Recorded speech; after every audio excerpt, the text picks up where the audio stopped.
Бұл менің ең алғашқы интервьюм, Алла қаласа. Дәл осындай форматта. Қызық сезімде отырмын, бірақ қуанып отырмын. Ғашық болдым, көрдім, ұнаттым. Тіпті Инстаграмнан көргенде болды, бұл менің әйелім болады деп ойладым дейді. Мен таңғалым. Қандай сенімділік бұл деп ше? 2 жыл оқыдың, бірақ Көтеріп қалдым. Оған қаз келеміз. Мен сенсіз қалғым келмейді дейді да. Сені жоғалтып алуға қорқамын деп.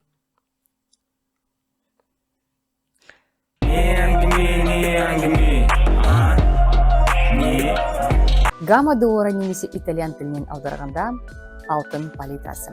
Әйгілі әлемдік хош иістерге негізделген иіссулардың халықаралық бренді. Люкс желісі заманауи классика. Премиум желісі жоғары деңгейлі хош иістер. Ни желісі шектеулі шығарылымдардың қолтаңба парфюмериясы. Жоғары төзімділік, қолжетімді баға және Қазақстан бойынша жеткізу. Сатып алу сілтемесі төменде. Барлықтарыңызға сәлем. Бұл Айнұр Ильясова және әйелдер жайлы ең үздік YouTube канал Мамский әңгіме. Ал бізде қонақта көптен күткен блогер мама Фариза Төрәлі. Қош келдің. Рахмет үлкен. Мен ылғи айтам, кейбір қонақтармен шынымен де жарты жылдан астам уақыт жаңағы қарым-қатынас орнатасың. Қалай түсірсек екен, анау-мынау деп айту, міне осы күн келді. Бұйырған күні өзің келдің. Біраз уақыттан бері шақырдыңыздар. Иә. Шақырған жерден қалма дейді ғой. Солай келіп өте қуаныштымын келгеніне. Рахмет. Бұл менің ең алғашқы интервьюм, Алла қаласа. Дәл осындай форматта. Қызық сезімде отырмын, бірақ қуанып отырмын. Мен де өте қуаныштымын. Иә. Дара қыз қалай? Қазір 6 айға толыпты. Жақсы бәрі, қазір күтіп жатыр мені. Енем бар, Дархан бар, күйеуім. Үшеуі сыртта. Сыртта күтіп отыр ма? Жоқ, басқа жерде күтіп отыр. Жүр серуендеп қалада. Жақсы.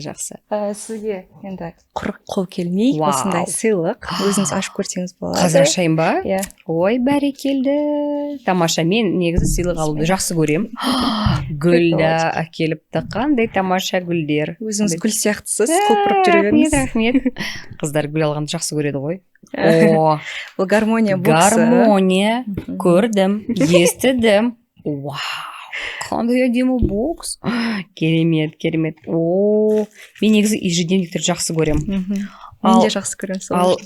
Ал іші толы, ақпаратқа толы, ыңғайлы ежедневниктерді одан да жақсы көрем. Керемет Фариза, рахмет. Енді бұны көрдім. Өте әдемі, өте тамаша үлгіде жасалған. Нежный. Матасы да эстетичный. Иә, эстетичный ең басы. Өзінде сабақтар бар, рахмет. Мынау не? Бұл майшам.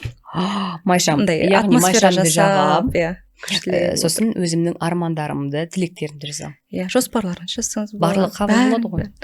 Алла қаласа. Ана видео сабақтарда бар, өзім қандай нелерді қолданамын, арман жазатын.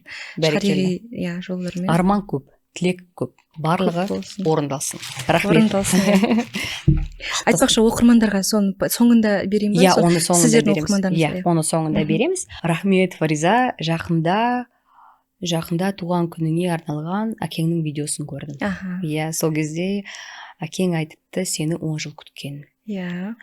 Шынымен де жаңағы Төреғали араларында 9 жас арамыз. 9 жас бар екен, иә. Сонда сен көптен күткен қыз болдың ғой. Шынымен солай екен. Өзі ағам туылғаннан кейін кәдімгідей енді екінші баланы қалайды ғой бәрібір. Иә. Ұзақ күткен. 9 жылға созылған. Енді ойлаған ғой, мүмкін денсаулық жағынан. Жоқ, ештеңе емес. Барлығы жақсы. Бірақ осылай Алла енді күттіріп сөйтіп берген. Тамаша қыз. Бірақ туылғаннан кейін барлығы айтады, 1 жыл бойы тоқтамай жылаппын. Ешқандай себебі жоқ. Тағы да жаңағы денсаулық барлығы жақсы. Бір причина таппаған, арыда беріде скорый шақырған, түрлі жерлерге апарған, бірақ 1 жыл бойы шыңғырып жылағанмын, білмеймін. Бәрі сөйтіп шошып айтады мен көрген кезде. Әлі күнге дейін естерінде бәрі. Себебін ешкім білмейді. Сол ағам айтқан жаңағыдай қорқытып дүниеге келген ғой. Сол сияқты барлығы қорыққан жалпы. Қандай қыз ол деген сияқты. Ал екінші жылы барлығы иә кейін барлығы түзелді. Енді сені аңсап күткен қыз болғандықтан осылай үлпілдеп алақанына салып тәрбиелеген шығар, иә? Дәл солай, Аллаға шүкір. Ата-анам барлығын берді деп айта аламын толыққанды. Ол кісілерге өте ризамын. Ризашылығым көп, шүкіршілігім көп. Дәл сондай отбасыда тәрбиеленгенім үшін, барлығы үшін өте ризамын, Аллаға шүкір, иә. Ал Төреғали екеуіңнің арасындағы қарым-қатынастарың қалай? Өте жақсы. Ешқандай конфликт, ештеңе жоқ. Енді ағам болғаннан кейін арамыз 9 жас. Ондай ағамды тыңдамау деген ештеңе болған жоқ. Керісінше ағамның пікірін, оның ақылын әрқашан тыңдаймын. Оңды солды айтып отырады, әрқашан қолдап отырады. Ондай жағы өте мықты. Ағам енді ең жанашыр аға деп айта аламын, Аллаға шүкір. Сенен кейін тағы бір сіңілім бар. Екеуміздің арамыз 1,5 жас. Солай. Ал сіңілің екеуіңнің ара қатынасың қалай? Жақсы. Құрбым сияқты. Ол уже енді өте жақын ғой. Сол қазір енді екеуміз бірдей ана атандық, айтпақшы. Менен кейін 1 айдан кейін, 3 аптадан кейін босанды. Сонымен тетелес. Тете кәдімгідей. Балалар. Екеуміз бірге енді әңгімеміз бір қазір, сырласамыз, ана, әйел, жар деп айтамыз ғой, соның барлығы бір тақырып, Аллаға шүкір, солда. Керемет. Енді өзімнің де 3 қызым бар. Машалла. Өскен кезде осындай сырлас, қамқор, арқа сүйер болса екен деп армандаймын, тілеймін өзім. Кішкентай кезде осындай ұрсып қалады ғой енді балалар. Сол кезде мама айтатын, ертең өскен кезде көресің бұлар. Сенен асқан жақын адам жоқ деп. Дәл сол шын екен ғой негізі. Сонда кәдімгідей сырласасың. Иә, кәдімгідей. Мен өзім ақылым, ол маған ақыл айтады, ол сондай қыз. Оны енді көбінде сенің инстаграмнан көре қоймаймын мен. Жоқ, негізі салып жатам. Иә. Просто біз андайда кездескен кезде түсіруді ұмытып кетеміз. Қатты сөйлесіп, сырласып. Ол да осы қалада тұрады. Ол Астанада тұрады. Бірге бір қалада тұрамыз. Сен негізі Астана қаласындасың? Қазір Астанада, мен босанғаннан кейін сондай болып тұр. Бірақ Америкада ғой негізі. Қазір оған келеміз. Ары бері жүреміз. Қазір оған келеміз. Сәлем. Подкаст, эксперттік видео немесе әдемі рилс іздедіңіз бе? Біз Алматының бөктерінде орналасқан, таза ауасы, әдемі көрінісі және тегін автотұрағы бар премиум аймақта орналасқан алдыңғы қатарлы студиямыз. Сонымен қатар сіздерді шығармашылыққа шабыттандыратын әдемі дизайн ойлап таптық. Біз тек қана жоғарғы сапалы техниканы қолданамыз. Мысалы, киноиндустрияда қолданылатын Godox компаниясының жарық шамдары. Біздің камералар 4K Ultra HD форматында түсіреді. Шур микрофондары әлемдегі ең мықты дыбыс жазу студияларында қолданылады. Сіздің даусыңызды сапалы түрде жазуға мүмкіндік береміз. Және тәтті шай ішіп демалатын чил зонамыз да бар. Бұл жап-жаңа студия. Осы жерде 5 локация бар. Жоғарғы сапалы техника. Бұл жерде сіз подкаст, эксперттік видео, ASMR, рилс түсіре аласыз. Сонымен қатар аудио подкаст, медитация және фотосессия жасай аласыз. Эмбла бұл жеке бренд құру және өзін-өзі тану орны. Жақсы, сен мектеп бітіре сала тұрмысқа шықтың. Бәрі біледі, иә. Оны барлығы біледі. Біреуге ерте, біреуге тым ерте, біреуге кештемей-ақ қояйын, иә. Енді қазіргі трендті айтатын болсақ, қазіргі кез айтатын болсақ, ертелеу, иә. Иә, ерте. Не себеп? Қатты қашық болды ма, махаббат болды ма? Неге өзің үздік бітірген екенсің? Алтынға бітірдім. Алтын барлығы сондай оқу жағынан озат, әрқашан 1-ші сыныптан бері сондаймын. Кейін Америкаға оқуға түсем деп дайындалып жүрген кезде Дарханды кездестіріп, өз тағдыр деп ойлаймын мен негізі. Дәл сол кездерді еске алатын болсам, бір шын айтайын туман сияқты да. Как будто Аллах тағала алып екі адамды өзінің қалауымен қосқан сияқты. Ол менің, мен қалауым әрине бар бұл жерде, бірақ Алла өзі бүйтіп қоса салған сияқты да. Кейін еске алып отырсам. Өте қатты қуанам, дәл сол ер азаматты Аллах нәсіп еткеніне. Себебі 18 жаста енді оңды солды көбіне білмейсің. Қателесу де көп қой енді, жоғары вероятность.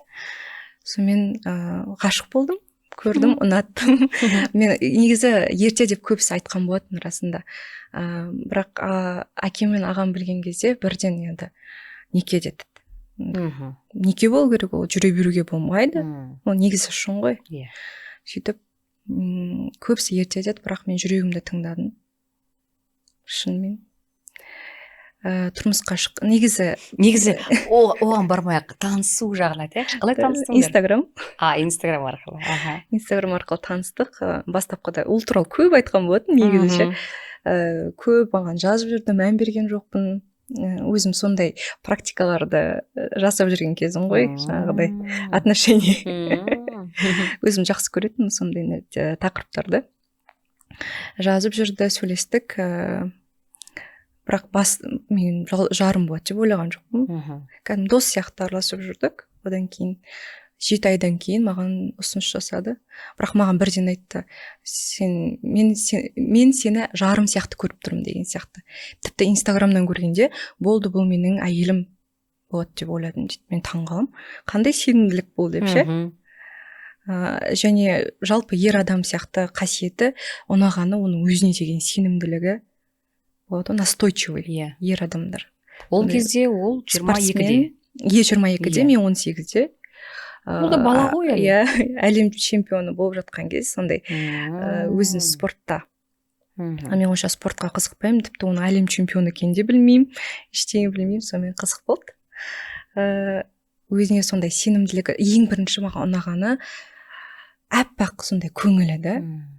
Сосын мен бірінші жаздым, не деп айтатын еді, бірден оған ескерттім. Мен жаңағыдай анау қыз емеспін, ойнап маған әңгіме айтудың керегі жоқ, ойнап сөйлеспеймін деген сияқты. Сонымен менің ойым таза, жаңа переписканы да Инстаграмға салған болатын, менің ойым таза, ниетім ақ деп ағынан жарылып сол айтқан болатын. Негізі расында өте сондай адам. Көңілі әппақ, мен соған ғашық болдым. Адамдығына, адамгершілігіне бірден көрініп тұрды. Бірақ ол бірден сен жаңағы Төреғалидың қарындасы екенін білді. Иә, білді. Білді, иә. Кейін қызық бір ситуациялар бар, ағам біліп қойыпты сөйлесіп жүргенімді ше. Қалай білмеймін, бірақ өзінің менеджері арқылы оған хабарласып, жаңағыдай кімсің деген сияқты. Андай енді грубо емес, керісінше іздестірген ғой, кім жігіт бұл деген сияқты. Танысқысы келді. Өз жоқ, сырттан. Соны жалпы кейін ағам айтқаннан кейін ол білетіндей кейіп танытты да, жақсы жігіт екен деген сияқты. Сөйтіп айтты. Өйткені ол енді ағалық қамқорлығының көрінісі деп ойлаймын. Өзі іздестіріп патихаря. Сөйтіп таныстыңдар. Одан кейін қанша, біздің тілмен айтқанда, қанша дружить еттіңдер, қанша уақыт араластыңдар? Жағы 7 айдан кейін ұсыныс жасады. Ұсыныс жасағаннан кейін үйдегілер ешкім білмейді, шок. Сөйтіп ағам тура ертесіне бірден Алматыға ұштық. Мен отбасымен бірінші ата-енемен таныстым, қайынағаммен, абысынымен таныстым. Содан кейін сөз салып болғаннан кейін ертесіне Алматыға ұшып, менің ата-анаммен танысты. Өзі барды, мен барған жоқпын. Барлығына ұнады. Сондай, мен әкем өзі сондай адам таниды да. Сондай адамдар болады ғой, өмірді көрген. Сондықтан адам таниды. Өте ұнады. Әкеме де, ағама да әсіресе құшақ жая қарсы алды. Солай. Ешкім жассың, ойлан, тағы жүр. Мамам айтты. Айтты. Он обязательно ғой. Ол деген күмәнданған емес Тарханға. Керісінше уайымдайды ғой, енді ана болғаннан кейін. Жақсы түсінемін, өзім енді ана болып отырғаннан кейін ол нәрсені одан сайын түсініп жатырмын. Бірақ мен мамам айттым, мен жүрегім осы адамды қалап тұр, жүрегім сезіп тұр. Кейін әкем мен ағам келісім беріп тұрғаннан кейін енді мама да келісті. Енді көбінің менің ойымша жаңағы күйеуге шыққаннан кейін ойы үйде отырып қалады, ештеңе көрмейді. Енді мектеп бітіріп келгеннен кейін вообще үйде отырып қалады деп ойлаған шығар мүмкін. Енді түрлі қорқыныштар бар ғой. Сонымен керісінше болды ғой барлығы. Тұрмысқа шыққаннан кейін мен ашылдың. Аха. Өйткені бәрібір де шыны керек, үйде енді ағам бар, әкем бар, ол деген олардың қамқорлығынан бөлек те не деп айтатын еді, контроль дейміз ба? Иә. Контроль болғанда қатты емес, бірақ дегенмен танымал отбасы болғаннан кейін бізге деген сөз бар, еретін әңгіме бар неше түрлі, оның барлығын болдырмау үшін өзіңді ұстау керек. Ал не? Ол напряжение, ол қысым. Арасында болатын сондай нәрсе. Сөз кеп қалмасын дейсің, солай. Артық жерде көріп қалса, естіп қалса. Болмайды, иә. Өзіме я не позволяла такое. Мен ағама да, әкеме де ондай ешқандай жаман сөз ерткім келмейтін. Солай, жалпы өзім болмысым қалай, солай жүремін, бірақ тағы да дополнительно өзімді тәртіпті ұстаймын. Солай. Танымал отбасы болғанның сондай бір кішкене жағы бар енді. Сөйтіп үйлендіңдер, үй болдыңдар. Үй болдық, карантинде. Үй болу қиын деп енді барлығы айтып жатыр. Я үйлену оңай, тағысын, оның үстіне баласың. Шынымен қиын болмады ма? Жасырмаймын, қиын болды. Қай жағынан, қарым-қатынас жағынан да. Енді екі әлем қосылып тұр ғой бұл жерде. Мен басқа жақта тәрбиелендім, басқа отбасыда, мысалы, менің көзқарасым басқа, өмірге деген, енді ол басқа. Оның үстіне жассыңдар, максимализм ұрып тұр. Әлі де жассыңдар. Екі әлем қосылған кезде, ол менің ойымша бірігіп кетуге уақыт керек қой бәрібір де. Оға дейін мен қарым-қатынас жалпы өзім өте көп ізденем, оқимын, соны практикада қолданам деп ойладым. Бірақ әлгі проблемалар болғаннан кейін, мынау жеткіліксіз екендігімді өзіме неше түрлі енді бәрібір де қалайда притирка дейді ғой, орысша айтқан кезде сондайлар болатын. Бірақ мен не істедім? Бірінші қиналдым, бірақ әрекетке көштім деп айта аламын.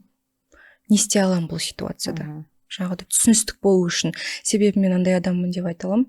Қарым-қатынас адаммын. Егер менде қарым-қатынаста, қандай да адаммен жақсы қарым-қатынаста болуға тырысам да, ал егер де бір ұрыс болып қалса, көңіліне тисем, ренжітсем, мен олай өмір сүре алмаймын. Ондай нәрсемен ауыр да мен үшін. Жеңіл өмір сүргенді жақсы көремін.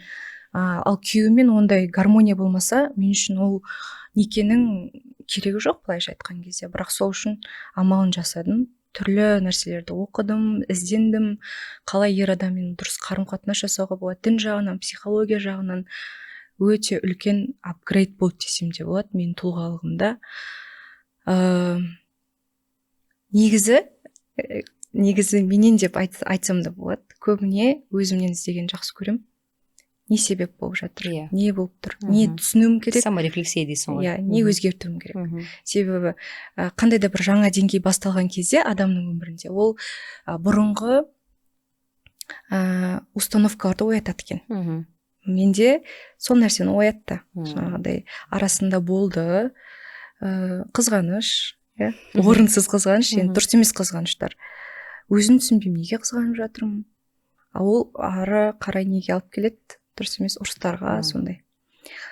Сонымен өзімді тәрбиелеуге, өзімді дамытуға күш салдым. Дархан өзі өте жеңіл адам да, бәріне жеңіл қарайды, мен ауырлатам. Біреу сондай болу керек. Көп нәрсе одан үйрендім деп айта аламын. Отбасы құру жағынан өте сондай. Ешқандай да бір жаман ой жоқ. Ең басты түйген нәрсең не болса да, бұл осы уақытқа дейін отбасындағы? Өте көп қой негізі. Енді оның ішінде бір негізгі нәрселер бар да. Мысалы үшін сен жаңа айтып өттің өзің. Бұл коммуникация дегенге келтірдің. Яғни сөйлесу. Біз көрдің бе, біздің бір қателік, көбіміз сөйлеспейміз отбасымызда. Іштегімізді айтпаймыз, ренжіп қаламыз. Не үшін ренжіді, неменеге ренжіді, бір түйіп сөйлеспей қоямыз. Ал егер сөйлесек барлығы шешіледі ғой. Біз оракул емеспіз ғой оның үшін білетіндей. Шынымен де көбіміз содан негізі қателесеміз де содан зардап шегеміз. Басты проблема осы да, көбіне мен өзім тұйықпын. Ренжіп қалып жаңағыдай менде де болды, оның көкесі, оның королевасы деп айтсам да болады өзімді отношениеде. Конфликт көбіне осы сөйлеспеуден болады. Мен бастапқыда оған осы қиналып жүрген кезде айттым, мен қарым-қатынаста қиын болып жүр. Мен кейде сені шынымен де түсінбеймін. Мен не істей аламын? мен оған ашық айттым да, вот сіздің, оған сіз деп сөйлеймін, сіздің көмегіңіз керек маған, қолдауыңыз керек. Кейде мен осындай балалығым бар, қарым қатынаста дана әйел бола алмай жатсам, мені кешіріңіз, маған қолдауыңыз керек, мені түсініңіз. Мен бірақ өзгергім келеді, мен ең жақсы әйел болғым келеді. Енді база менде күйеуге шықпас бұрын ислам діні бар. Жалпы әйел қандай болу керек дінде, салихалы әйел деген ұғымды енді біліп алып, күйеуге шыққаннан кейін оны дұрыс орындай алмай жатқанымды білдім да. Сосын айттым, мен салихалы әйел болғым келеді сізге. Бірақ маған уақыт керек, өзімді өзгертемін. Қолдау керек. Иә, қолдау керек деген сияқты. Сөйтіп ашық айтатын. Жаңағы ашық әңгіме деп жатсыз ғой, ол өте маңызды, себебі сенің ішіңдегіні ешкім біле алмайды. Қандай сезімде тұрсың, сонында айту керек. Мысалы, ренжіте ма мені? Енді ол ренжіттім деп ойламайды ғой мені. Мен ренжіп қаламын мысалы. Иә, біз ренжіп қаламыз, иә, көбінесе. Сосын мені осы нәрсе ренжітті мысалы. Осындай болды. Бастапқыда айтайын, шын менде идеально қолымнан келді деп айта алмаймын. Мінсіз түрде күшті әңгіме, көркем түрде экологично жеткізе алдым деп айтпай қойын. Истерикада енді болады ғой сондай әйел адам болғаннан кейін. Оның барлығын мен жақсы түсінемін. Өзімді ұстауды, эмоционалды, интеллектуалды болуды. Жалпы бар ғой, осы менде мынандай ой болды да, ертеңгі күні рас қой, ақиқат қой. Ертең мен сұраламын ғой, қандай әйел болдым мен ер адамыма. Осы нәрсе мені алаңдатады. Ертең ол Дархан үшін мен сұралмаймын да, мысалы, қандай сен күйеу болдың деп. Мен қандай әйел болдым. Сондықтан мен ислам дініндегі сондай салихалы, ислам дінінде қалай әйел болу керек, Аллахқа қандай әйел жағымды болар еді, сондай болғым келеді. Осы нәрсе мені мотивация, шабыт берді деп айтсам болады. Сен сол жолдасың. Сол жолдамын, иә. Ал дінді енді айтсам болатын шығар. Иә, айта ғой. Жалпы діндегі нәрсе ол әйел еркектің жан тыныштығын орнату үшін жаратылған ғой жалпы. Хауа анамыз. Адам алейхиссаламға солай жаратылды. Адам алейхиссаламға жәннатта болған кезде іші пысқан ғой, жалғыз өзі жәннатта. Сөйтіп бәрі бар, періштелер қызмет етіп жүр, барлығын жасап жүр. Бірақ бірдеңе жетіспейді оған. Өз түсінбейтін, жетіспейтін. Аллах алғанда әйел жаратқан. Ал Адам алейхиссалам әйелді көрген кезде ес-түссіз ғашық болған. Жанына тыныштық ұялатқан. Оның көрінісі болсын. Жалпы ол әйел да, мысалы. Сондықтан Аллах бізді не үшін жаратты деген әңгіме ғой бұл жерде. Ер адамның жанына тыныштық сыйлау, оған қолдау болу деген сияқты. Осы нәрсемен жүрем деп айта аламын. Тырысам. Идеально болмаса да. Иә. Енді сол жолдасың ғой. Үйленгеннен кейін бірнеше жылдан кейін ақш-қа кеттіңдер. 2 жылдан кейін. 2 жылдан кейін. Мен тұрмысқа шыққан кезде негізі оқуға кету керек болған. Бірақ бір енді себептер болды, оны ашық айта алмаймын өкінішке орай. Сөйтіп оқуға түсіп тұрған жерімнен мен бара алмай қалдым. Өте қатты стресс болды, депрессия десем де болады, себебі алтынға бітірген, өмір бойы озат оқыған қыз үшін универде оқымай қалған өте үлкен ауыр болды. Менің қатарластарым, менің сыныптастарым барлығы универде оқиды, ал мен не істеймін сонда? Мен күйеуге шықтым деші. Иә, күйеуге шықтым. Қазақта қоғамда ол жақсы емес сияқты болды да. Мен дұрыс қабылдаған жоқ бастапқыда көбі. Бірақ мен тағы да айтамын, өзіме не ұнайды, жаныма не жақын, осы нәрсеге үңіліп кеттім. Ол не? Психология, жеке даму, ислам діні. Карантин болды ғой сол кездері, ешқайда шыға алмайсың бір жағы. Көп іздендің, оқыдың. Көп іздендім, иә. Ішіңе үңілдің, өзіңді іздедің. Көп ішіме үңілдім. Солай оқуға түсіп тұрған жерімнен бара алмадым. Бірақ мен мақсат қойдым. Оған жету керекпін.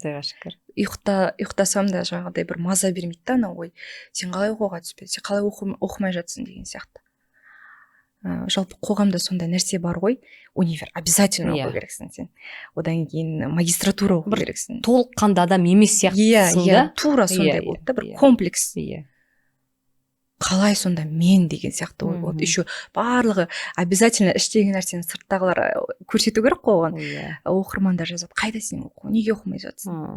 Сен күйеуге шығып алып жүрсің деген сияқты. Сосын мен шешім қабылдадым, қайтадан оқуға түсем. Қайтадан дайындалдым, қайтадан экзамендер тапсырдым. Еще грантқа түсіп тұрған жерінен бара алмай қалдым ғой мен деген. Қайтадан грантқа түсу керек еще ол. Өте ұзақ процесс, негізі білетіндер біледі. Американы таңдап тұрмын еще. Бір жағынан ата-анам жібермей қойды негізі. Оған да кішкене себеп бар. Жібермей қойды, тағы да оқиғалар болды. Сен жібере алмайсың. Оған жіберсек тек Дарханмен барасың деп. Онда дайындалам деп, ұзақ дайындалып, Алла қалауымен 14 университеттен әлемнен шақырту алдым. Түрлі мемлекеттер бар арасында, Великобритания, мен тоже арманымда болған. Америкаға алдым шақырту, Нью-Йоркты таңдадым. Қасында тағы Хьюстон деген қала болған, бірақ оны таңдағым келген жоқ, маған масштаб ұнайды. Нью-Йоркты хочу дедім.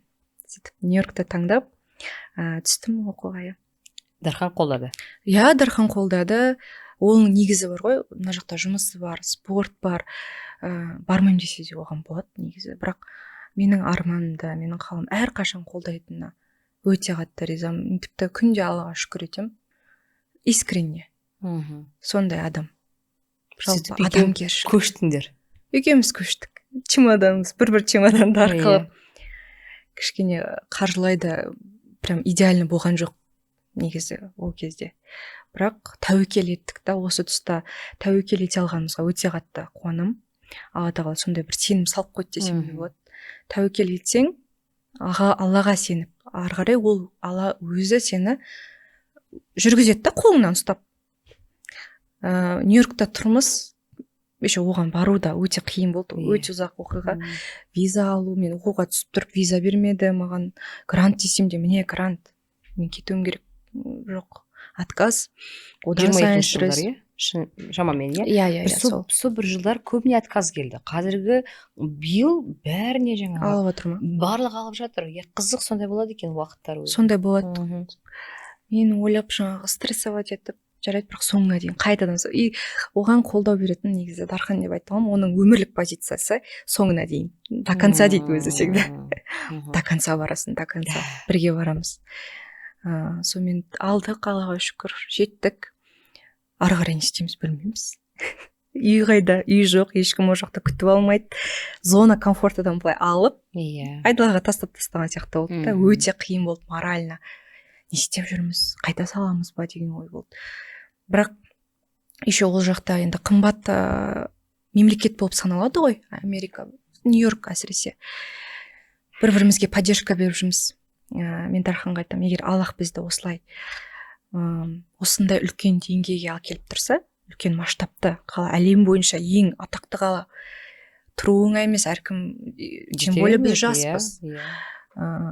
Егер осындай табыс табу деңгейін көрсетіп тұрса, еркін ол жақта өмір сүру үшін сен табысың жақсы болу керек.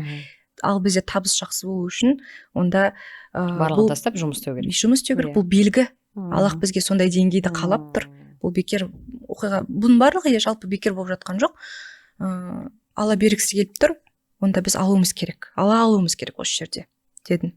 Бір-бірімізге мотивация беріп жүрген түріміз ғой. Керемет. Негізі расында солай екен. Ойға бірдеңе салды ма, Алла қолыңнан келеді, оған сену керек. Мысалы, бір арман делікші. Менде арман болды Америкада тұру. Ал егер де мен өзімнің шектеулеріме, өзімнің қорқынышым үшін жоқ дейтін болсам, онда өзім кінәлі. Ал бірақ оны маған Алла бергісі келіп тұрды ғой. Егер ойға салса, саған сондай арман салса, оны ешқашан да игнор жасауға болмайды. Солай Америкаға бардық, бірнеше уақыт қиналдық, пәтер табу қиын болды. Ол жақтың заңы енді мүлде бөлек. Біздікінен 180 ол жақта ешкім емессің, мына жақта сен хотя бы үйің бар, біреусің, иә. Адам таниды, ел таниды, әке шешең бар деген сияқты. Не ішем, не жеймін демейсің, ал ол жақта барлығы басқаша. Басқаша. Өмір деңгейі басқа. Бірақ сол Америкадағы өмір бізді өте қатты есейтті, жан жақты. Өзімізді жалпы жауапкершілік дегенді қалай күн барлығы о бастақ біз қосылғаннан бастап жауапкершілік өзімізде болды. Ата-анам, өзім ата-енеме де сол жағына ризамын. Бізге жаңағыдай бізде контроль ұстап, қайда бардың, не істедің, ондай жоқ мүлде. Жаңағыдай Дархан өзі кішкентайынан сондай болған ғой. жауапкершілігі өзінде, ата анасы контрольде ұстамайды. Біз үйленгеннен кейін де біз бөлек шықтық солай. Ол Дарханның қалауымен шықтық. Жеке шекараларың бар. Иә, взрослый позицияда жүрген ер азаматтарсыңдар. Қазақстанда ол солай болды басында. Бірақ ана жаққа шыққаннан кейін бірнеше есеге өсті. Сонымен екеуміз ғана жалғыз қалдық, ешкім жоқ. Бір-бірімізде ғана барымыз болды. Ол қарым-қатынасқа нығайту, лаулату сезімін берді десем де болады. Басқа ешкім жоқ, екеуміз ғанамыз ғой, мысалы. Қайда кетесің? Иә. Сондай. Оқыдым, өте ұнады ол жақтағы өмір. Максимум жағы Дархан бизнес жағын ойластырды, қалай табысты көбейтуге болады. Мен оқып жүрдім. Бизнесі Қазақстанда? Иә, Қазақстанда. Негізі сол жақта біз жағы мен көтермей тұрып ашқысы келген ғой. Көтеріп қалғаннан кейін осылай ол жағын айтып беремін қазір. Қазір Қазақстанда, иә. Сөйтіп 2 жыл тұрдыңдар сол жақта? 2 жыл тұрдық. Арасында осы жаққа келіп тұрдыңдар? Өте часто келдік. Жұмыспен келдік енді негізі. Қаншалықты жиі келдіңдер? Ой, біз деген 2-3 ай сайын бір келіп тұрамыз. Бізге Алматы мен Астана сияқты болып қалған ғой. 12 сағат түгілес. 18 сағат. 18 сағат түгілес. 18 сағат сендер қалай ұшып келе бересіңдер. Біз мынау тұрған Астанаға бармаймыз деп ше. Солай болды. Енді ол оқуың қазір менде декрет қой. Сол декретті алдым. Бірақ енді ана болғаннан кейін кішкене өзгеріп жатырмын, ойларым. Бизнесті оқитынмын ғой, бизнес менеджментте. Менікі емес сияқты сондай сезім. Ал мен ешқашан өзім ішкі сезімімді алдамаймын. Не ұнамайды, мен соны жасамаймын. Ұнайтын нәрсе ғана. Өйткені ол өзіңді алдаумен тең деп ойлаймын. Сені сонда солай тәрбиеледі. Саған Фариза мынау ұнай ма, мынау ұнамай ма, мынау ұнаса істе, ұнамаса істеме деп, иә. Көріп пе, қазір мысалы үшін біздің кезімізде, біздің жас кезімізде мен балаларды тәрбиелеген кезде жалпы түсінбейтінмін мына нәрсені. Бұл қазір енді күлкілі мысалы үшін. Ал бізге мынау ұнай ма саған, мынаны жейсің бе деп ешкім айтпады ол кезде. Ол заман басқа болатын. Бізде ондай таңдау болмайтын. Ол кезде 90-шы жылдар ыдырап қалған кез, тамақ болса жейсің, болмаса жемейсің. Гороховый супты жейсің, одан басқа ештеңе жоқ. Бір апта болса бір апта жейсің, бір күн болса бір күн. Ал қазіргі кезде енді сөйтіп мен балаларым жаңа босанған кезде мен де оны түсінбей кейін әдебиет оқып, көп нәрсе жаңағы өзімді көп ізденетінмін. Сол кезде барып түсіндім. Басында мысалы үшін үйленбей тұрып мен анандай біреулер мынаны жейсің бе, мынаны жемейсің бе деп кейін кезде таңғалатынмын.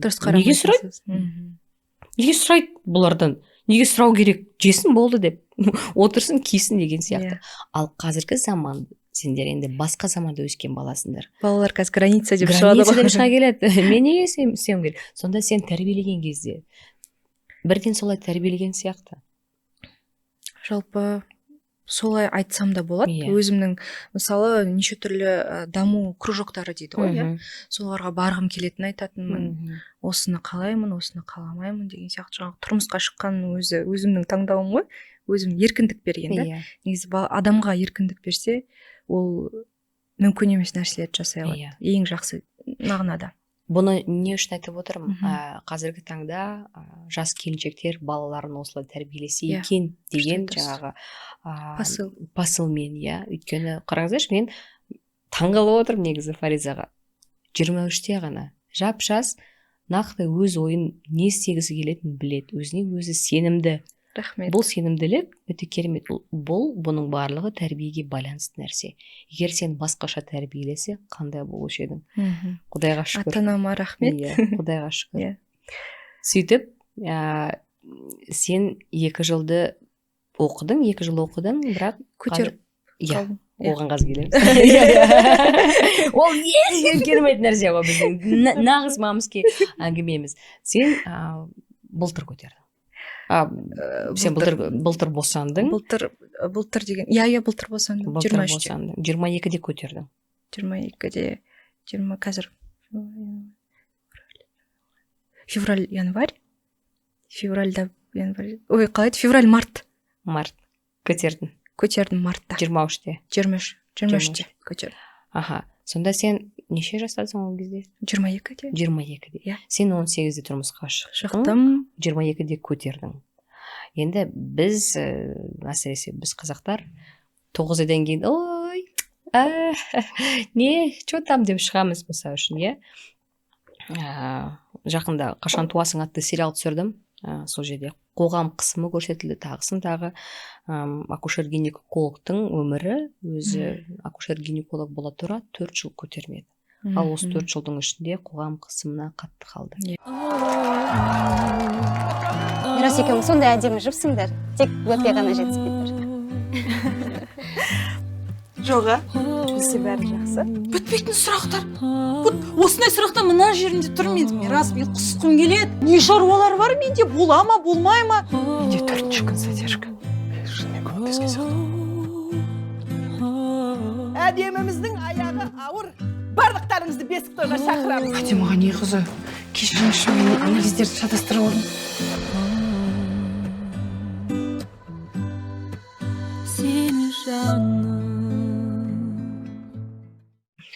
Сенде ондай қысым болған жоқ па?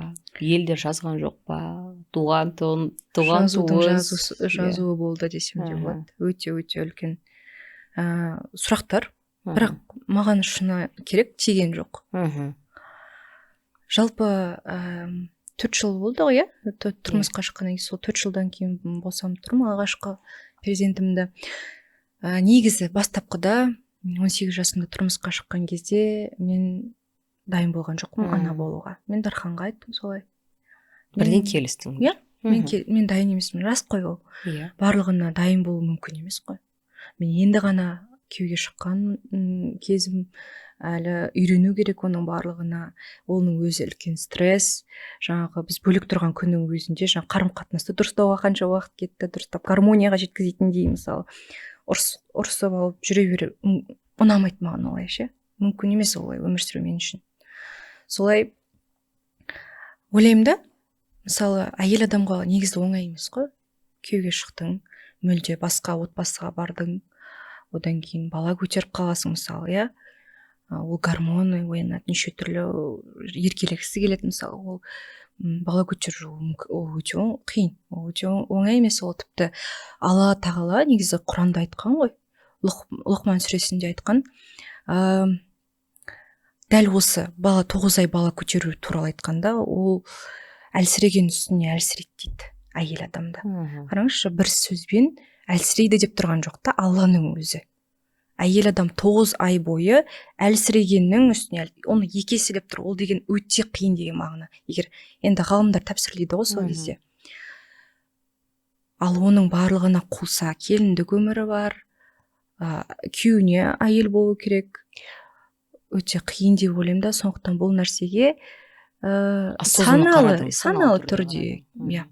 Бәрекелді, мен тағы да осы жерде таңғалып отырмын саған, өйткені бұл деген осознанно, саналы түрде осының барлығын орындау, уақытылы орындау. Әрине бәрі енді бір Құдайға байланысты. Әрине. Бірақ дегенмен таңдау берді.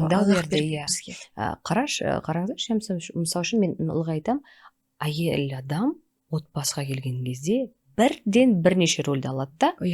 Ол өте қиын болады. Сен жұбайы болуың керек, жаңа жолдасы, келін болуың керек, ана болуың керек, қайнапайларың бар, тағысын тағы бар. Жеңгесің. Өте плюс өзің дамуың бар. Иә. Сол кезде, мысалы, көп әйелдер өздерін жоғалтып алады. Содан өздері жоғалтып алады. Ал соны түсінген сенің жолдасың да, жаңа жолдасыңның туыстары да қандай керемет. Егер олар да қысым берсе, жоқ, мен күтпеймін, давай, анау деп күні кешке дейін айтса. Бір факт, осы уақытқа дейін бір рет сұрамаған. Бір ретте сұрамаған. Не, ешкім. Тіпті өз анам да, мен енем де. Ешкім сұрамаған. Қазір есіме түсіп отырды.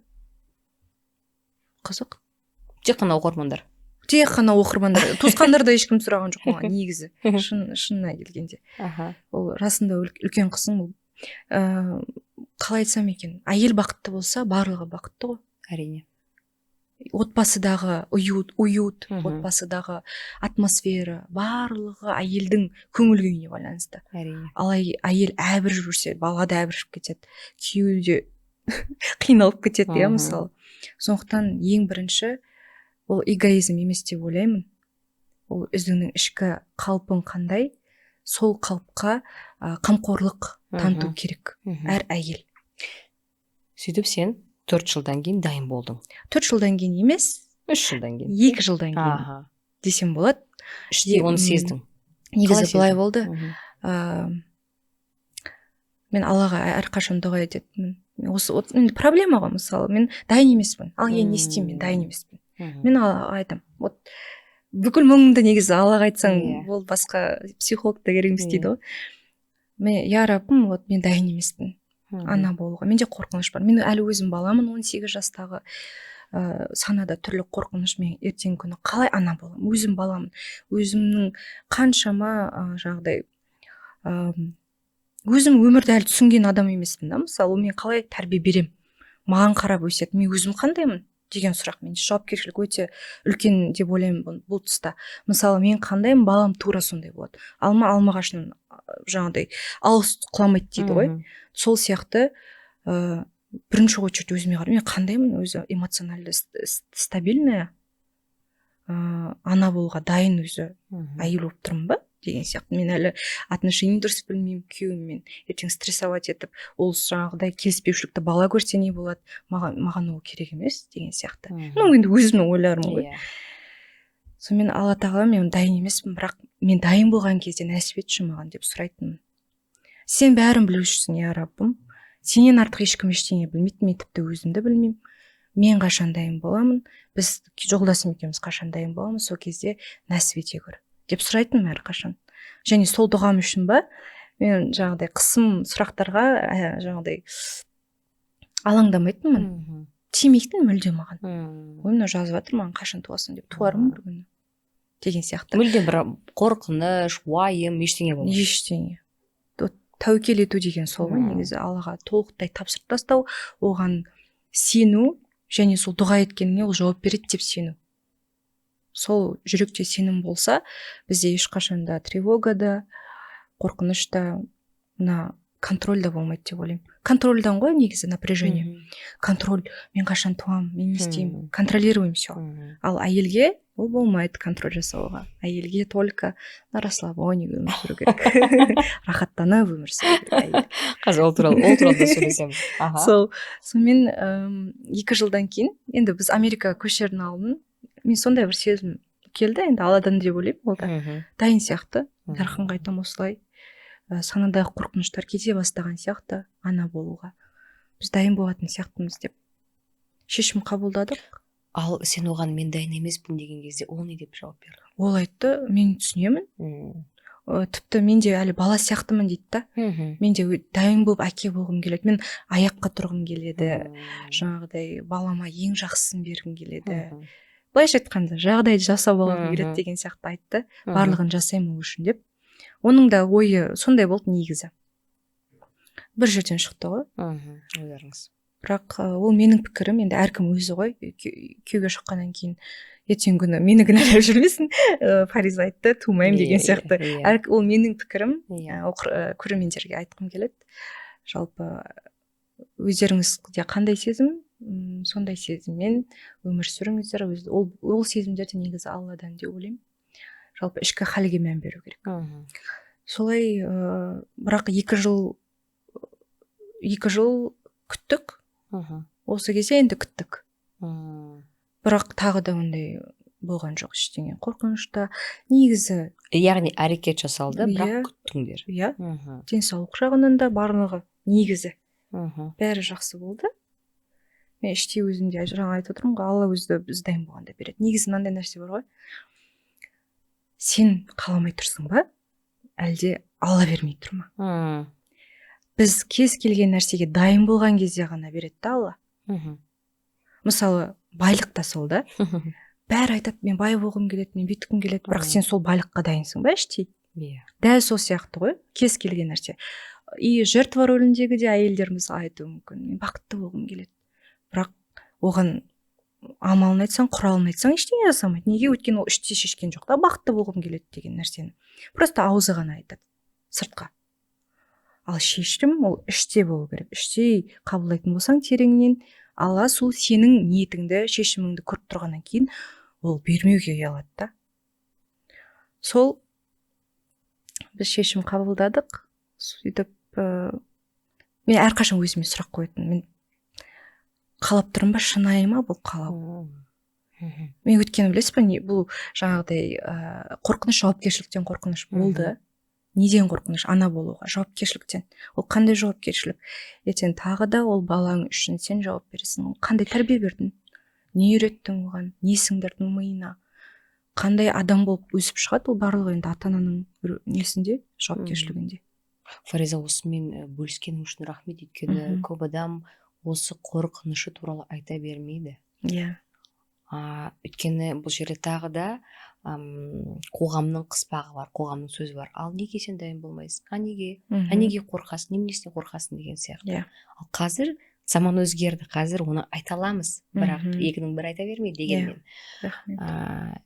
Өйткені кейбір қыздар 25-те, 30-да болса да әлі дайын емес екендерін айтады. Және ішіндегі қорқынышы бар екенін әрқайсы айта бермейді.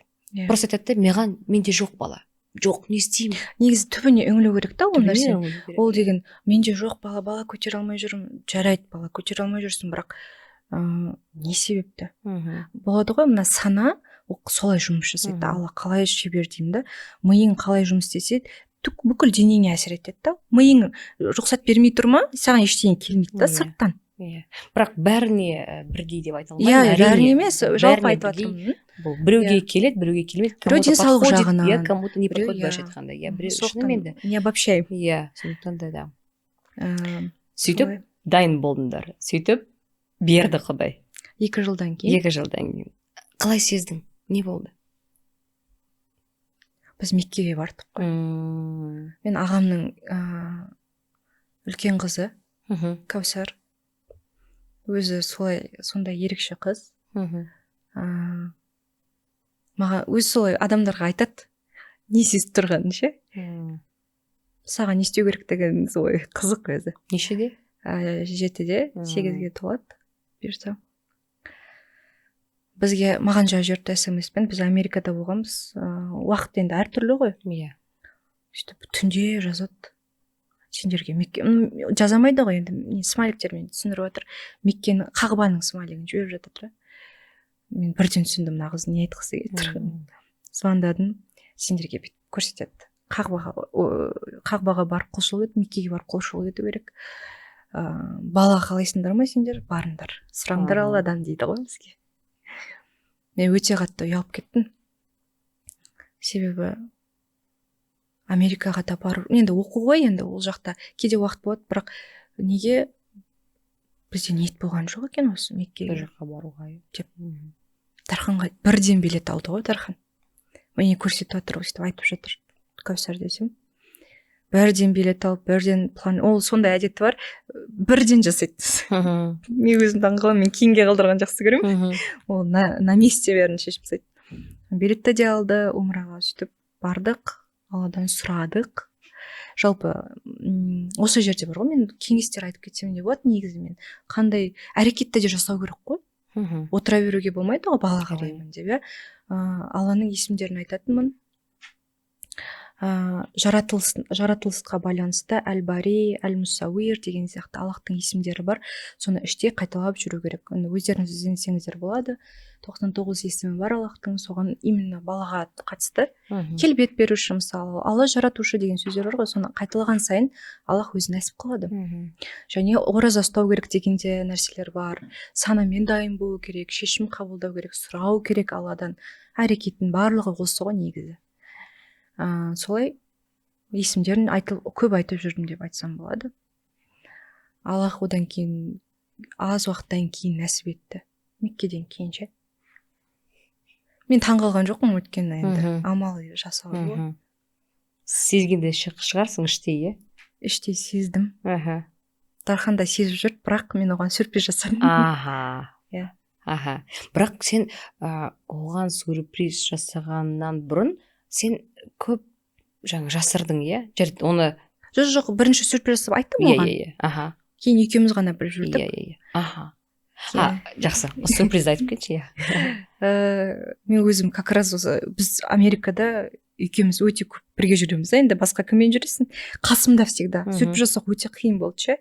И съемка болайын деп жатқан, біз жаңағы курстың съемкасын жасап жатқан болатын. Өйтіп сосын алдында жасап бір момент өткені ішіме сыймай бара жатыр, анау айтқым келіп бара жатыр, тез жасау керек сюрпризді. Сөйтіп коробкаға салдым да дірілдеп, и андай не істегенмін ғой, 2 рет жасағанмын ғой тестті. Подтверждение, енді тағы да сенейінші, өзім көзімді жеткізейін деп. 2 тест салып қойсам, егізбін дейді да маған. Мен айтамын 2 рет тест жасап көрдім. Сол өте қуанды, ол сенбеді кәдімгі. Ер адамдарға енді эмоциональный емес қой. Иә. Оларға сену үшін олар УЗИді көру керек, или даже бала туылғаннан кейін бірақ сезінеді ғой. Сөйтіп қуанып, сене алмай, бірден ішімді ұстап, сондай қызық эмоциялар болды. Оның бәрі сол жақта болды, ақшта, иә? Ақшта болды. Сосын біз сәл күннен кейін бардық Қазақстанға, ата-енемен бөлістім, олар жылап, қуанып, иә. Одан кейін өзімнің ата-анаммен бөлістім. Бәріне отдельно видео жасап шықтым ғой, солай. Жылап, ондай эмоция күткен жоқ. Қатты күткен екен ғой ол кісілер. Просто іштей ойлап жүрді, иә. Олар сендерді ренжітпейін, көп сұрамайын, көп айтпайын деп ойлаған шығар олар да. Иә. Жалпы осы сұрауға келетін болсақ, мен әйелдерге айтарым, Аллаға тапсырып үйренсек, біз адамдардың сөзін елемейміз деп ойлаймын ше. Сұрай ма? Онда пікір айту дейді ғой, пікір айту да сүннет екен да. Өзіңнің пікіріңді айту, мысалы көңіліңе тиіп тұр ма, кешірім сұраймын, экологично жеткізу. Кешірім сұраймын, мен сізді сыйлаймын, әрине. Бірақ осы сөзіңіз мен көңіліме тиіп тұр деп айтсақ, ол ешқандай да дін бойынша да құрметтемеу емес та. Ол керісінше өзіңнің жан дүниеңе жаңағыдай ауыртпашылық салмайсың, өзің аманатсың ғой, өзіңе берілген Алладан. Оның үстіне ана адам да түсінеді ғой. Сосын ондай сұрақ қоймайды потом. Сұрақ қоймайды. Ал қоя берсе, значит, өзің де позволяешь деген сияқты ғой былайша. Сондықтан түсіндіріп, экологично да, именно бұл жерде ключевой момент экологично, көркем түрде жеткізу керек, ренжітпей. Сен немеген сұрай бересің емес? Сұрағаныңыз мен көңіліме тиіп тұр. Енді 2-ші рет сұрамаңыз, сұраймын деген сияқты. Ал сен қай жақта босандың? Ол бөлек оқиға. Мен Майамиға дайындалып кеткенмін босануға. Бүкіл заттар сол жақта. Неге Майамиге? Білмеймін. Өзің соны қаладың? Күн ыстық. Мен жолдасым таңдады негізі. Күшті ғой дейді, погодасы, там бала туылғаннан кейін пляждың жағасында жатсын, витамин Д алсын деп өзі сөйтіп көшкен болатынбыз. Заттардың барлығы сол жақта, осы жаққа келіп, негізі съемкаға ғана келгенбіз. Кетеміз деп ше, ары қарай. Сондай оқиғалар болды. Угроза кішкене, сондай проблемалар. Угроза деп күдіктенді. Кейін 1-2 рет сондай болғаннан кейін мен мамам тұрып ұрысты. Сен не? Бала оңай дейсің ба? Не кукла дейсің ба ол бала? Ертең кім көмектеседі саған, Дархан екеуің ғана ар жақта. Сен 40 күн күтіну керексің. Тем более бірінші бала деп жеңгем мен мамам отырып алды да 2 жақтан ұрысады маған. Мен келіспеймін, жоқ, мен Майамиде туам деп ше. Жалпы жаңа Америкада тусаң енді гражданство, виза дейді ғой. Ол виза керек те болмайды ол балаға кейін. Бірақ қазір гражданство берілмейді ғой. Берілмей ма? Сол кезде болатын, кажется, іздестірген кезде. Сөйтіп. Жалпы маған өзіме Америка ұнайды да. Сол жақта туғым келеді деп. Клиника бәрін дайындап қойғанбыз. Сөйтіп, бірақ дегенмен Алматыда, Қазақстанда босандың. Астанада босандың. Оған да дайындалған шығарсың, сен мега ответственный адамсың ғой. Дайындалған жоқ. Ең қызы осы да. Мен жасырып жүрдім жүктілігімді. Кейін бәрі шок болғанда содан ғой. Неліктен жасырдың? Енді өзім сондай сезім болды. Айтқың келген жоқ, бөліскің келген жоқ. Мүлде. Тіл көз деген ол бәрібір ақиқат қой. Ол бар. Тем более бәрі жан жақтан өмір бойы сұрап келе жатқан кезде бөлісе салсаң, ол дұрыс емес шығар деп ойладым да. Өйткені біз білмейміз да, расында адамда қандай ниет, кім қандай ниетпен қарап жатыр. Үшін ғой, адам өзі білмей қалуы мүмкін ғой. Біреуге қызығып қарайды, біреуге қызғана қарайды деген сияқты ше. бұл жерде енді өзімді жоғары санап айтып жатқан жоқпын, просто іштей өзімнің балам үшін қорықтым да. Ол аман есен дүниеге келіп алғанша жасыра тұрайыншы деп андай жаңағы киімдер киіп максимум өзім ішімде кішкентай болды ғой. Өзі сөйтіп қараңызшы қалай аламыз деп қойды да. Кішкентай өзі узистерде таңғалатын, қайда ішің деп ше. Солай жасырып жүрдім.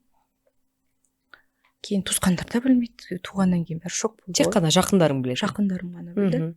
Жаңа не айтып жатыр едім мен? Қазақстанда босандым. Дайындық жайында айтқым келді ғой. Бұл өте қызық болды. Мен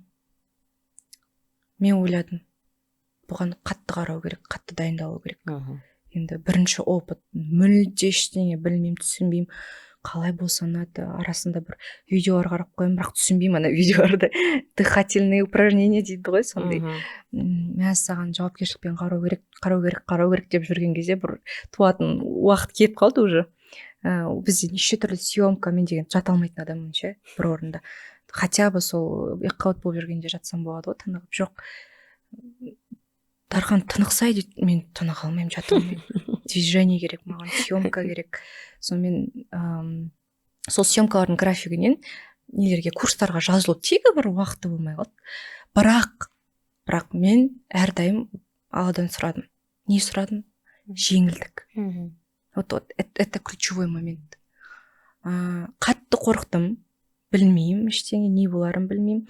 Неше түрлі нәрсені естіп алдым, еще айта берсем болады шығар, разрыв дегенде болады. Оны сол кезде білдім мысалы. Таза әйелдердің каналы ғой. Екіқабат болып жүрген кезде ана естідім, не екенін мүлде түсінбейтінмін. Сонымен Аллахым маған бүйтіп еще тілеймін да, жеп жеңіл, фук еткізіп тез өзім түсінбей қалатындай босанайыншы деп ше. Дені сау бала. Дені сау болған, аман есен сөйтіп қайталай беремін ғой осы дұғаны, қайталап. Сонымен Аллаға шүкір, жақсы болды роды. Өзім күтпеген болғанда бір күн алдын тоже съемкада жүрмін ғой, 38-ші апта 4 күн съемкада жүрмін, что-то андай бір түрлі ауырып жатыр да, схватка кейін сол кезде білдім. Ол не екен деп түсінбейсің. Мен осы схватка сияқты білмеймін, ауырып жатырмын. Сөйтіп ертесі күні таңғы уақытта бардық. Мен Дарханға айтамын, чувствую туатын сияқты. Бұл шок. Бірақ перзентхана туралы дайындап, оны алдына дайындап қойған болатынбыз, иә. Обязательно. Ол жағын өте қатты маңызды мен үшін. Қандай обстановка. Жоғары деңгейде болғаны комфорт мен үшін ғой енді. Ол бала туу деген ол бір тамақ ішу емес қой. Дәрежесі ол үлкен процесс деп ойлаймын. Сондықтан осы нәрсеге енді барынша мүмкіндік болса, қаражатты аямау керек деп ойлаймын. Өйткені бұл адамнан адам шығу процесі, ол бейжай қарауға болмайды. Ондай адамдар бар екен ғой негізі. Жаңа үлкен кісілер түсінбей жатады екен ғой кейбір. Ондайды да естіп жатамын. Біреудің жағдайы бар, біреудің жағдайы жоқ. Жағдай бар болса да. Не деп жай қарайтын ше. Обесценивание сияқты. Сол дайындап қойдық. Сөйтіп роддомға кеттік. Частный клиника болатын. Еще ол қызығы Дарханда қатыса алады, бірге жата аламыз. Дополнительно. Ақысына. Бірақ мен кіргізген жоқпын неге партнерскийға. Өзі де келіскен жоқ. Маған не надо. Мен өзімде қалған жоқпын. Қаламайсың. Жоқ, қаламаймын. Ол жақта білесіз ба, әйел адам әркімге әртүрлі, бұл жерде индивидуально уже. Абсолютно. Не осуждаю, мен өзіме солай болды. Мен керісінше жаңағы өзінің ісінің маманы доула дейді ғой, қазір доула бар екен. Сонда осы көтергеннен кейін білдім ғой. Доуланы алдын ала сөйлесіп, жақсы спокойно әйел көмектесті, оқалап тұрды, массаж жасап тұрды. Массаж деген жақсы екен. Өте жақсы. Өте жақсы массаж деген. Массаж, уақытында су беріп тұру, үндемеу, нервыңа тимеу. Мен сондай нервничать еттім қатты. Сондай болды. Схватка 11 сағат болды. Таңғы уақытта бардым, 5-те ма, сөйтіп түскі 1-де босандым. Сол жаңағы дұғаны айтып отқан себебім де сол да. Мен содан кейін, босанғаннан кейін мәссаған дұғаның маңыздылығын деймін да, дұғаның күшін өзі сөйтіп прям не по сценарию ғой менде тез жеп жеңіл фук еткізіп туайыншы құдайым сондайды берші маған. Қатты қорықтым да просто. Сөйтіп сұрадым, дәл солай нәсіп етті өзі де. Барлығы жақсы өтті, жеңіл Жақсы босандың, болды, бала да жақсы болды, қызың. шүкір. Құдайға шүкір. Неше болды туылған кезде Салмағы ма? салмағы? Кішкентай қыз болды. 2,5 шығар, 2,600. 2,800 болды. 50 сантиметр. Иә, 49. 49. Такая маленькая. Иә. Бәрі қандай кішкентай деп таңғалады. Бірақ олар тез өсіп кетеді Тез қыздар. өсіп кетті, қазір пончик. Иә. Сөйтіп аман есен қол аяғыңды жинадың. Иә. Одан кейін не істедің? Одан кейін қарым қатынас қалай өзгерді Дархан екеуінің арасында? Одан кейін негізі Басқа адам келді.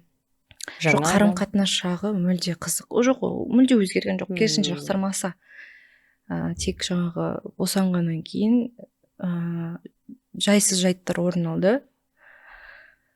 Ой, есіме түсіп кетті. Иә, оны да естідім, көрдім әрине. Флюраға түсіреткен ғой негізі Иә, босанғаннан иә. кейін. Сразу прям Сразу бірден. бармай жатып ар жаққа. Иә. Сосын мен демалмайын ба деп ойладым да сол мхм. кезде. Не керегі бар деп өзінше. Иә. Босанып алдың, бітірдің. Өте маңызы бар екен ғой. Өте маңызды. Кейін түсініп жатырмын. Сөйтіп сол кезде айтты, что-то өзгерістер бар сияқты деп. Сосын мен айттым, ой, не өзгеріс? Кеттім балама деп асығып бара жатырмын, неге ше? Өзің бөлмең бар ғой. Қызым асығып ар жерде, рахатный ана әлгі сезім бар ғой, күшті екен. Босанып болғаннан кейін ішіңде ештеңе жоқ. Жаңағыдай бос болып қалады да, Жеңіл, иә. рахаттанып Иә. сөйтіп, мәссаған, неужели артта қалыппын бәрі деп рахаттанып сөйтіп. Сосын Дарханға айтқан, білмеймін, ана жақта өзгерістер бар деп жатыр. Ол да түсінбеді басында. Сөйтіп дәрігерлер бейжай қалдырған жоқ. Ары бері роддомнан шығарды. Частный клиника болғасын өздерінде жоқ екен. Что-то рентгенге арды берде шығуға тура келді, баланы қалдырып роддомда. Сөйтіп тексерістер жасадық. Бірақ жаңағыдай роддомнан выписка. Выписканы жоспарлап қойған болатынбыз. Bir күнге мен мамам, жеңгем бір күнге келеміз деді. Таңертең ұшып келіп кешке кететін. Сөйтіп барлық жиналып, дайындалып үйде күшті қылып жасап жатыр екен да. Сөйтіп енді мына қол қойын деп жатырмын выпискаға. Маған әкеп тұр врач. Қояйын деп жатсам, әлгі кісіге звондайды, басқа дәрігер. Оны шығармаңдар деп. Неге десе, осындай жағдайлар болып жатыр, оны толық әлі тексеру керек. Шығаруға болмайды. Мен көзім банкі, қалай мен үйде бәрі дайын отыр. Мен маған бір-ақ күнге келе жатыр. Ладно деп. Өте қатты көңілім түсті, бірақ жаңағыдай олардың жаңағы күдігіне емес та. Мен үйге бармағаныма көңілім түсіп отыр. Өйтіп Дархан, үйге барғым келіп тұр. Выписка, хочу выписка деп. Сонымен Ал олар нақты ештеңе айтпай жатыр, иә? Ештеңе, ешкім білмейді өзі, түсінбей жатыр. Ол каша. Бірақ бірдеңе дұрыс емес деп тұр, иә? Иә. 1000 түрлі врачтарға сол процесс өте ұзақ болды негізі. Консилиум жиналған шығар ол жерде. Иә, болды. Сонымен мамам келді, енді мен көріп кету керек қой, роддомға келіп, бәрі мен көңіліме қарайды да. Бәрі жақсы ма, көңілген түспесін только деп. Мен түсінбей тұрмын. Несіне көңілген түсу керек? Мен кәдімгідей бір қазір еске алып отырмын да. Онкология деді ғой енді. Сөйтіп айтты саған. Айтты. Бірақ мен түсінген жоқпын, ол не онкология деген, шын айтпам. Как будто вот сондай нәрсе да. Менің ойымның барлығы баламда қуанышта бөлек әлемде жүрмін. Онкология дегенді де түсінбеймін да. Ол не екенін де бетіп іздестірмеппін. Себебі мен ойымда бәрі жақсы, бәрі күшті. Сонымен бәрі келіп көңілген дұрыс па, не өзге жаңағыдай көңіліңді түсірмей сүтің кетіп қалады деген сияқты сондай әңгіме. Мен түсінбеймін, не болып жатыр? Бәрі нормально, мама несін жылап отырсыз бұл жерде деп ше. Сөйтіп бәрі кетті, Дархан түрі кетіп қалған уже. Дәрігерлер мен сөйлесіп жүр. Сонымен біраз уақыт мені шығарған жоқ. Пока врач бүкіл Қазақстанның ең мықты онкологтары, жаңағы әлгі клиниканың жауапкершілігі жақсы екен. Бүкіл нелерді жинап өздері таныстарын, врачтармен етіп іздестіріп сондай нелерді жасады. Сосын аман-есен шықтым.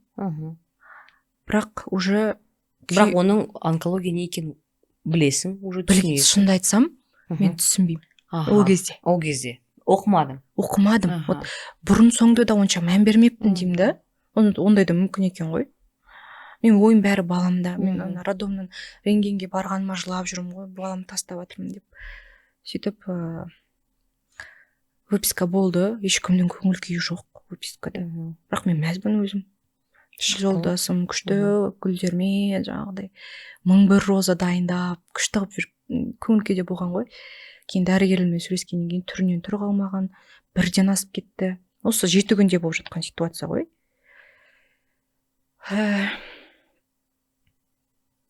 Үйтіп үйге шықтық, Тархан айтады маған, болды Турцияға кетеміз.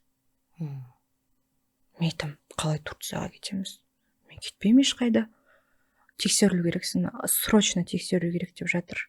Түрі кетіп қалғанша енді айта алмаймын, әлгі көз алдымда әлі оның көрінісі. Мен айтам, мен тастай алмаймын баламды. 3-ақ күн болды ғой дүниеге келгеніне. Мен либо алып кетемін, либо қалам. Алып кетуге болмайды, ол қысым үлкен. Өте опасно ғой. Мгм. Мен қалам дедім. Рұқсат берген жоқ. Мен таңертең айтты, кешке дейін айтып жүрдім маған. Мен келіспей жүрдім. Сөйтіп бір қарасам, көзінен жас ағып отыр бөлмеде. Не болды деймін да? Неге өтіп соншама? Сосын мен сенсіз қалғым келмейді дейді да. Мгм. Сені жоғалтып алуға қорқамын деп. Мгм.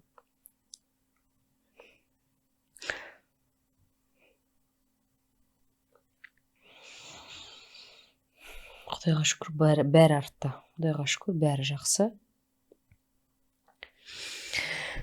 Сөйтіп сол кезде түсіндім оның көңіл күйін. Сөйтіп екеуміз жылап отырдық бөлмеде. Құшақтасып. Жарайды барам дедім. Мгм. Оның көңілі үшін келістім да, бірақ қызымды қимай отырмын. 7-ақ күн болған, ол махаббатты айтып жеткізу қиын екен ғой, өзің балаңа деген. Мгм. Оны түсінбейсің, пока өз балаң болмайынша. Ерекше махаббат, ыстық сондай.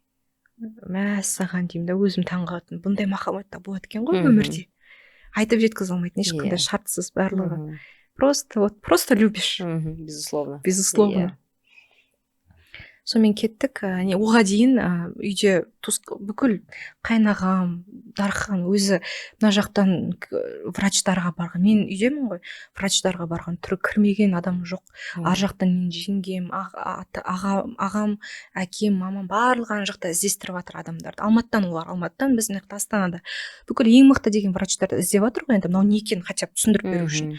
Маған сосын Астанада онкологқа кірдік, ол кісі айтады, биопсия алу керек дейді да. Мгм. Биопсия, оказывается, вот осындай нені алатын. Анализ. Но Мгм. уже операция. Сосын айтады да, кеудені былай тесу керек дейді да. Бізде Қазақстанда менің естуімше ондай жоқ екен да, лазермен сияқты. Кеудені тесу керек. Мен айтамын, қалай? Миыма жаңағы сол қалып қойғанда қорқыныш ше. Я не хочу это деймін да. Мгм. Сөйтіп Дархан айтты, жоқ, ондай болмайды. Ең мықты клиникаларда іздейміз. Биопсия болса да ауыртпайтындай деп. Сонымен Турцияны бірден билетті алып, сол күні кешке кеттік қой. Мгм. Екеуің. Екеуміз ғана, иә. Ар жақта клиниканы іздеп, жаңағы ағамдарды көмектесті табуға клиниканы. Жақсы адамдар күтіп алды, сондай. Оларға рахмет көп, өте қатты алыңдады. Біз үйде отырып алып, видеомен мына жақта менде достарымыз келіп жатыр, ата-енем бар Астанада. Бәріміз жиналып алғанбыз, сөйтіп видеомен мама папалармен сөйлесіп жатыр, ағаммен жеңгемен кәдімгідей жиналыс сияқты болып отыр да. Поддержка беріп, сондай шығарып салды да. Барып, мен негізі ондай Инстаграмға салам деп ойлаған жоқпын ше. Мгм. Бүкіл пабликтер қолданып кетеді деген мүлде ой болған жоқ. Менің аккаунтым, менің блогым, менің әлемім, менің қыздарым деген сезім да менде. Менікі бәрі. Барлығы менің құрбыларым. Соларға өзімнің сезіммен бөлісейінші деген оймен ғана салдым. Қыздар осылай болып жатыр. Уайымдап тұрмын. Сіздермен бөліссем ғана жеңілдейтін сияқтымын дедім да. Енді олар туғанымды білмейді ғой ол кезде. Иә. Ешкім білмейді босанғанымды. Өте ауыр болды. Аэропортта жылап отырдым. Сөйтіп мен оқырмандарым көрді еще. Қызың кіммен қалды? Қызым ата-енемен қалды. Дина ол кезде босанбаған, Дина келіп жүрді, құрбым келіп жүрді, абысыным няня болып жүрді. Бәрі няня деген чаташ болдық еще. сөйтіп барлығы максимум қарады, көмектесті, қалды. Біз екеуміз сол жақта болдық. Ең қиыны балаңды тастау, өте қиын екен. Бүйтіп жүрегіңді жұлып тастап түсініп тұрмын да, бару керек екенін түсініп тұрмын, бірақ қиын болып тұр.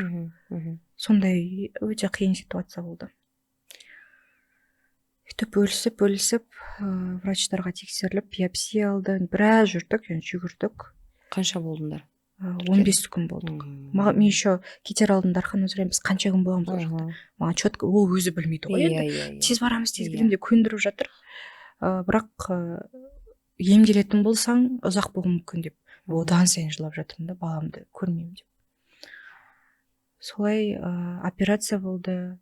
Кәдімгідей операция болды. Наркозбен, одан кейін жаттым, қозғалу мүмкін емес. Сонда лазермен болғанда былай теседі екен ғой, бәрібірде. Сөйтіп тексерді.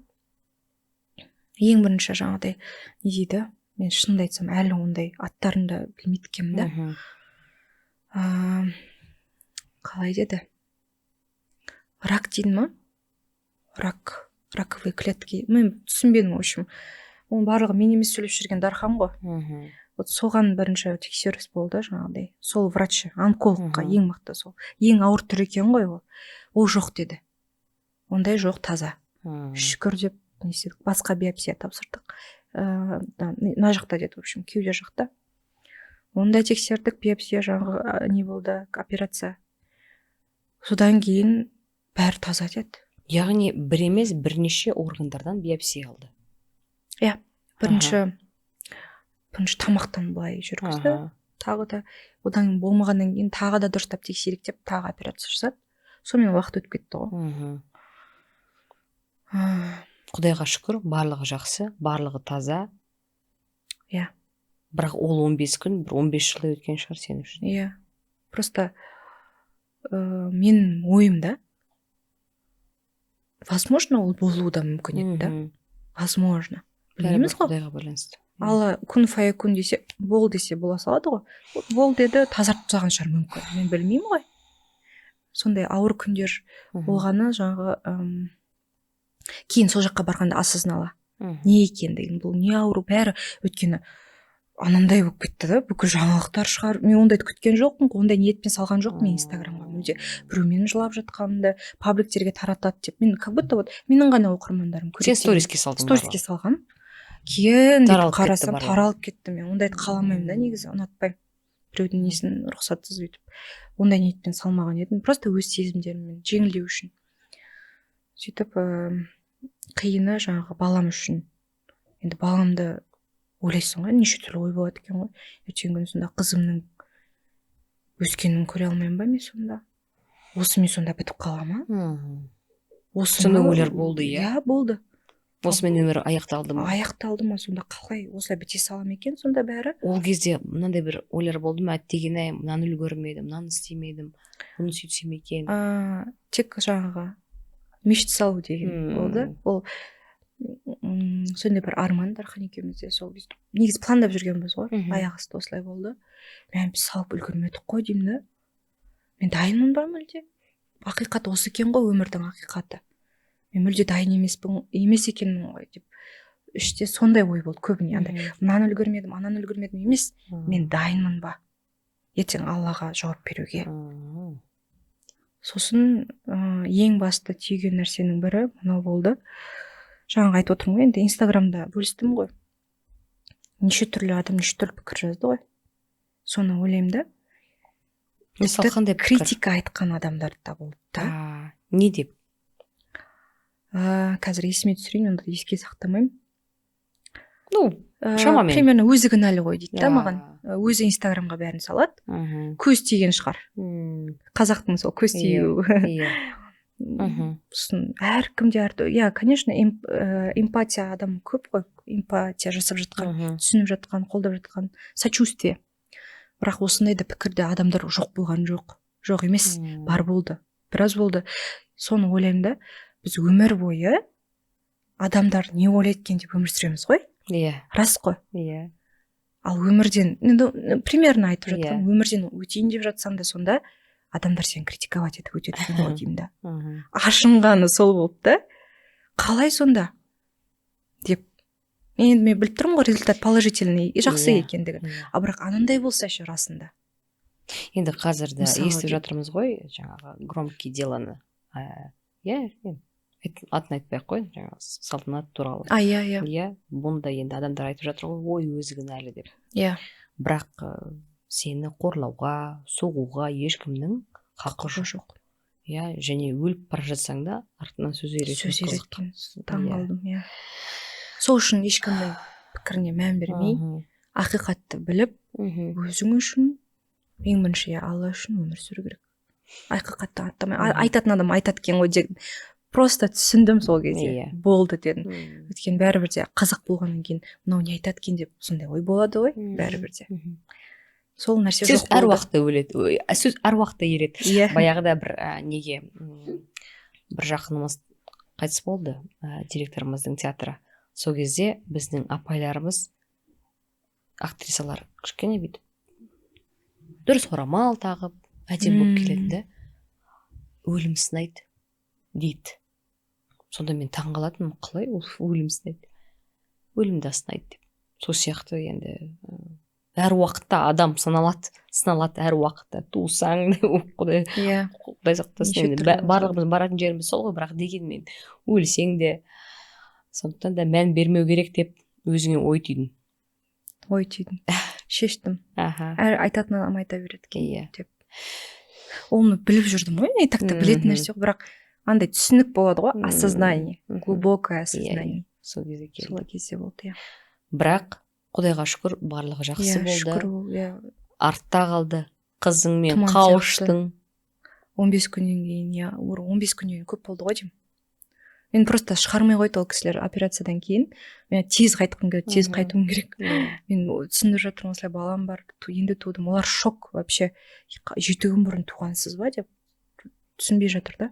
Қалай баланы көрсетші деп олар балажан екен. Олар өте балажан, иә. Сөйтіп шығарды, сондай қиыншылық, бірақ барған үйге қайтқаннан кейін де уже эмоционально болды десем болады. Чувство вины перед ребенком, что я ее оставила. Түсініп тұрмын, мен бөкер кетпегенімді, бірақ мен оған кішкентай деп оған мән бермей жүрмеу керек емес ше. Ол кішкентай болғанымен ең жаңағыдай миына информацияны жинайтын кезі сол кезде. И то мен психологияны, именно бала психологиясы туралы қатты оқып алғам. Еще баланы тастап кетіп тұрмын. Чувство вины одан сайын болды да. Сосын қызым айттым, қызым осылай болды, мен сені тастаған жоқпын. Мама сен қасыңда, мама сені мен әрқашан. Өйткені мама ғой оның бүкіл әлемі қазір. Сен өйтіп қорықпа, сен керексің, сен маған керексің. Сен бүкіл әлемге керексің, қызым, деп. Қызыма күнде таңертең тұрған сайын айтам да солай. Өйткені ең бастапқы күндер, даже ең бастапқы күндер емес, 1 жыл текші. Баланың миына өте маңызды уақыт. Именно установкалардың пайда болатын уақыты да. Я ол іште жатқанда да так сіңіріп алды бәрін. Но туылғаннан кейін свежий ми, свежий жаңағыдай сана, тап-таза сана, бүкіл программа жазылатын уақыт. Мен оның программасында жаңағыдай мен ешкімге керек емеспін ба не деген ой қаламадым. Өйткені ана ғана керек та оған қазір. Я жаңағыдай абысыным, ата-енем бәрі қасында болды, бірақ ана ғой оның басты адамы. Сондықтан қызым сен керексің маған, біз сені қатты жақсы көреміз деген сөздерді өте көп айтам, бірақ сонда да іште чувство вины болды. Соны қиып келдің басына. Қиып келдім. Чувство вины мен өзімен жұмыс жасау уақытта алды десем де болады. Страх, чувство вины. Ондай болады ғой, Турциядағы оқиға мен үшін кәдімгідей бір ізін қалдырды ғой өмірімде, жан дүниемде. Эмоционально, енді гормоны туып тұрсың, андай неше түрлі ситуация. Гормондар бәрібір ойнап, кішкене стресс болды келгеннен кейін де да. Әрине. Өзіме келе алмай, біраз раздраженная болдым, өзімді түсіне алмадым, перепады настроения. Сөйтіп қайтадан істедім, өзіме өңіліп, өзіме жұмыс бастадым, болай болмайды. Дальше жалғаса берсем. Кәдім болады, өзіңді жоғалтып алған сияқты. Тем более мен жұмыс істеп үйреніп қалған, неше түрлі творческий адаммын ғой, курс жазамын, анан жасаймын, съемка, неше түрлі тоқтамай осылай. тоқтап қалдым өмірімде, түсініксіз не болып жатыр, балам бар уже бір қарасам.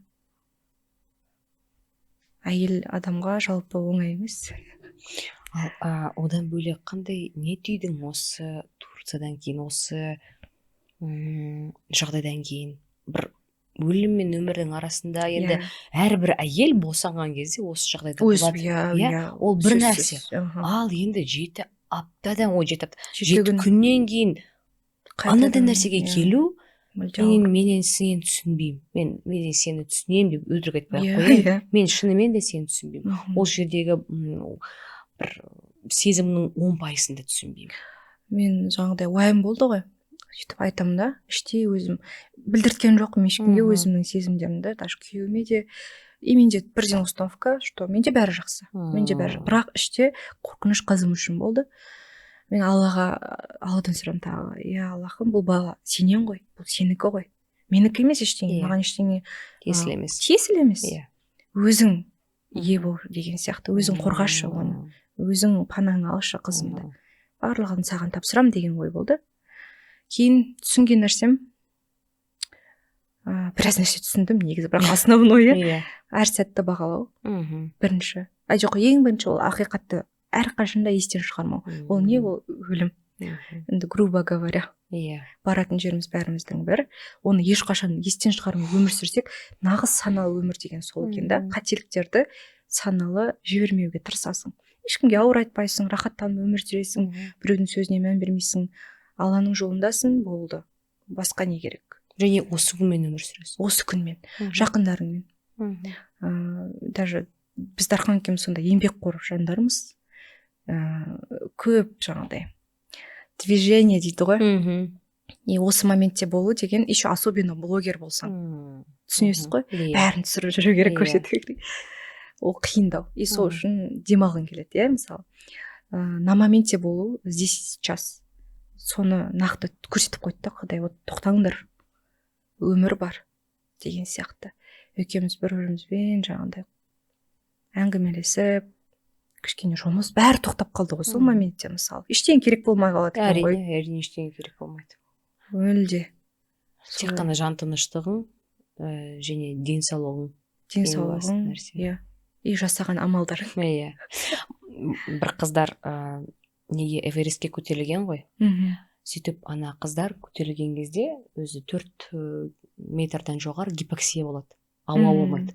Сонда мен ойлаймын да, сонда қараш, сол кезде не то, что тамақ. Егер жаңағы ауа болмаса, өлесің. Сол кезде адамға бірақ нәрсе керек, ауа. Су емес, тамақ емес, дүние емес, ештеңе, ауа. Соны бір ойлап қалдым да, денем түршігіп кетті кәдімгідей. Қалай? Сол кезде, сол жаққа барған кезде көп нәрсені түсінесің да. Сол сияқты ғой, ол бір қадіріне жетпейміз. Түрлі жағдайға тап болған кезде ғана барып түсінеміз көп нәрсені. Оны түсінудің өзі бір не ғой? Ғанибет. Түсінбейтін жерде ол мүмкін ғой, сондықтан Алла түсіндіріп жатса солай. Оны шүкір ету керек деп ойлаймын. Мен жалпы тек қалай айтсам екен, неге олай, неге бұлай деген іште ондай қарсыласу болған жоқ. Менде принятие полное. Болып жатыр ма?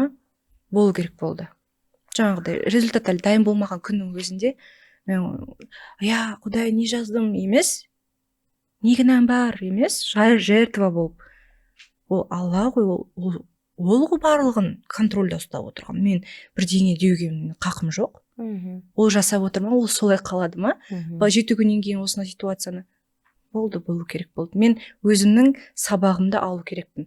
Және сол күндері тек заметкиімді жазған жазбаларым, жариялаған жоқпын. Мен не түсіндім деген. Тек сонымен айналыстым, егер шынын айтсам. Ылғи жазасың. Жазған жақсы көрем. Керемет.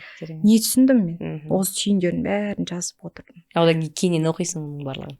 Тәубе келесің да. Тәубе ғой бұл жердегі ең басты. Алла тәубеге шақырса, ең күштісі осы. Очищение. Мен қуаныштымын, барлығы жақсы болған. Кейіннен сен жаңағы соны салдың, кейіннен сен босанғанды салдың. Халық, вау, не болып жатыр деген шығар, иә. Енді блогерский өмірге келейік. Негізі біздің блогерлік өміріміз басқаша болды. Өйткені біз актриса болдық, актер болдық, әнші болдық, автоматты түрде блогерге ауыстық. Өйткені біз Инстаграмды блогер деп жүргізбейтінбіз. Актриса, актер деп арасына салатынбыз. Бірақ амал жоқ, қазіргі заманауи түрде енді блогер болдық барлығымыз. Және блогер болудың жеңіл емес екенін түсінемін. Бірақ дегенмен сен барлығын түсіресің. Жаңағы осы босану процесі болсын, жаңағы Стамбул болсын, барлығын түсірдің. Сонда егер даже стрессовый моменттер болсын, қуаныш болсын, екінші ойыңда ылғи телефон тұрады, сонда бәрі телефон болғанда андай ғой, менің әлемім ол менің оқырмандарым сияқты қабылдаймын. Менің ең жақын адамдарым, өзім отбасым сияқты болады ғой. Сондықтан олармен бөліскім келіп тұратын ниетті. Арасында ол оңай емес. Кәдімгі кейбір адамдар құнсыздандырып жатады да, ой, блогерлер деген бір ат бар ғой, как будто это не очень. Бірақ ол олай емес. Егер түсінетін адам осы саладағы адам ғана біледі, оның қаншалықты еңбек етгендігін. 24/7 сенің миың тыңдықпайды. И тем более менің контентім, мен жай ғана лайф болғанда жаңағыдай пайдалы ойларды жазған жақсы көремін. Не жазсам, не бөліссем екен деген оймен жүремін да. Үлкен напряжение десем де болады. Бірақ шабыт келгенде солай жазам. Жаңағы тоқтамау нәрсе ол кішкене напряжение. Күнде жасау керексің ғой енді. Таңертеңнен кешке дейін. Сонда сен кәдімгідей ояна салып, контент план жасайсың, кәдімгідей ояна салып, так, менде бүгін мынау. Ұйықтар алдын жасаймын. Ертең күніме деп жоспар. Мен жоспар менің өмірімнің жаңағыдай бөлінбейтін бір бөлшегі. Кәдімгідей өмірімнің бір бөлігі болып кеткен. Жоспар жазу кешке әдет бірден, ертең не істеймін, бірден ойланамын. Сол үшін жаңағы күнделік өзім жақсы көремін да жазғанды. Мен өзіме не ұнайды, сол нәрсені шығарғандағы жаңағы гармония ретінде блокнотым. Көп қыздардың көңілінен шығып жатыр, енді жүректен шықса, кез келген нәрсе жүрекке баратынына көзім жетті тағы да. Бірақ сен оны жоспарладың әдейі. Босанғаннан кейін мен жаңағы босанғаннан кейін күшті контент жасаймын. Жоқ, негізі олай болған жоқ. Мен ойладым, жоспарлаған екен ғой деп. Жоспар бойынша негізі олай болған жоқ. Көп сөйтіп ойлайды. Білмеймін, енді мен өзімнің ойым андай болатын. Босанғанымды пока айтпаймын. Мен пока беременный деп айтып жүремін деп ойлаған ғой. Сөйтіп ішпен съемкалар жасадық. Сондай процессті көрсетем деп ойладым, как будто я беременный. Сосын ой келді, ол шынайы емес қой. Мен өзім жақсы көремін шынайы емес нәрсені. Дәл беременностьқа келгенде ғана жасырып қалған болмаса, мен көп нәрсені бөліскенді жақсы көремін. Өйткені әйел адамдардың жан дүниесі сондай нәзік қой. Тыныштық табатындай болған қалаймын да блогтың өзі. Сөздерден болсын, контенттен болсын. Әр әйел адам өзінің фитрасына. Фитра деген не? Біз нәзікпіз, біз рахаттанып өмір сүру керекпіз, наликке тағы да айтамын. Ол ойлауы мүмкін жаңағыдай. Ол мүмкін емес қой деген сияқты. Сопротивление. Бірақ Аллах өзі сөйтіп жаратты әйел затын. Сондықтан оны қабылдамасақ, это уже біздің кінә. Бірақ қара, сен жаңағы қанша дегенмен расслабленный болғанмен, тоқтау деген сенде жоқ. Жоқ. Сен жұмыс істейсің. Содан рахат аламын. На расслабоне деген былай ғой, адам өзіне ұнайтын жұмысына жасау. Шаршау болады ғой енді. Бірақ сен андай болып шаршамайсың да, өзің қинап, жақсы көрмейтін жұмысқа барып, мысалы. Жоқ, керісінше саған шабыт сыйлайтын, сенің әйелге енді жан жақты даму керек қой, жан жақты рөлі бар өзінің, ана, әйел, жар, и өзінің қоғамдағы орнын дамытпау керек та. Мен кіммін, мен не пайда жасай аламын адамдарға деген сияқты. Ол тек қана енді блогер болу емес қой, кез келген нәрсемен қызмет ете аламыз ғой адамдарға басқа. Сол менің қызметім не? Мен неден рахат аламын? Мен блогтан шынымен рахат аламын. Бөліскеннен, жазғаннан. Шаршайсың, бірақ ол приятный шаршау. Шаршағанда мен тоқтаймын. Кейде менің стористан жоқ болып кететін кездерім болады, әсіресе қазір. Себебі көп көңілді қызыма беруге тырысамын, оның внимание керек қой бәрі бірде. Мен телефонда отыра берсем де. Сонда қаншаға жоқ болып кетесің стористе шамамен? Сол 2 күн. Көп болса деш? По желанию істеуге тырысамын, әсіресе қазір. Себебі қызға қазір, қыз особенно, қыз балаға внимание есе керек ұлға қарағанда. именно осы возрастта 3 жасқа дейін жарайды минимум 1 жасқа дейін біз егер беретін болсақ дәл сол вниманиені, ол ертеңгі күні есейген кезде ол вниманиеге мұқтаж болмайды да басқа адамдар. Шөлдеп тұрмайды да, дайте мне внимание, дайте мне все. Өз-өзіне жеткілікті, самодостаточная личность болып өседі. Сондықтан қазіргі вклад ол бос емес та. Иә, мүмкін мен арасында инстаграмда жоқ шығармын, бірақ мен ең маңызды аналық рөлімді жасап жатырмын. Басында чувство вины болатын осы үшін, тағы да міндетті сияқтымын да, мен жаңағыдай әрқашанда активный болуға. Бірақ мен өзім тоқтаттым, тағы да. Тоқтау керек. Блоктың алдында чувство вины болды. Иә, оқырмандардың алдында. Өйткені кәдімгідей басында біраз уақытқа дейін жоқ болып жүрдім. Адаптация болады ғой, енді түнімен ұйықтамайсың. Баланың тамағы бар, анау бар, мынау бар. Новая жизнь, новый этап. Үйренісу керек оған. Уақыт алды. Сонда сен кәдімгідей блогыңды жоспарлайсың, бір аптаға, бір айға. Бір аптаға емес, бірақ күнделікті. Күнделікті. И шабытқа қараймын.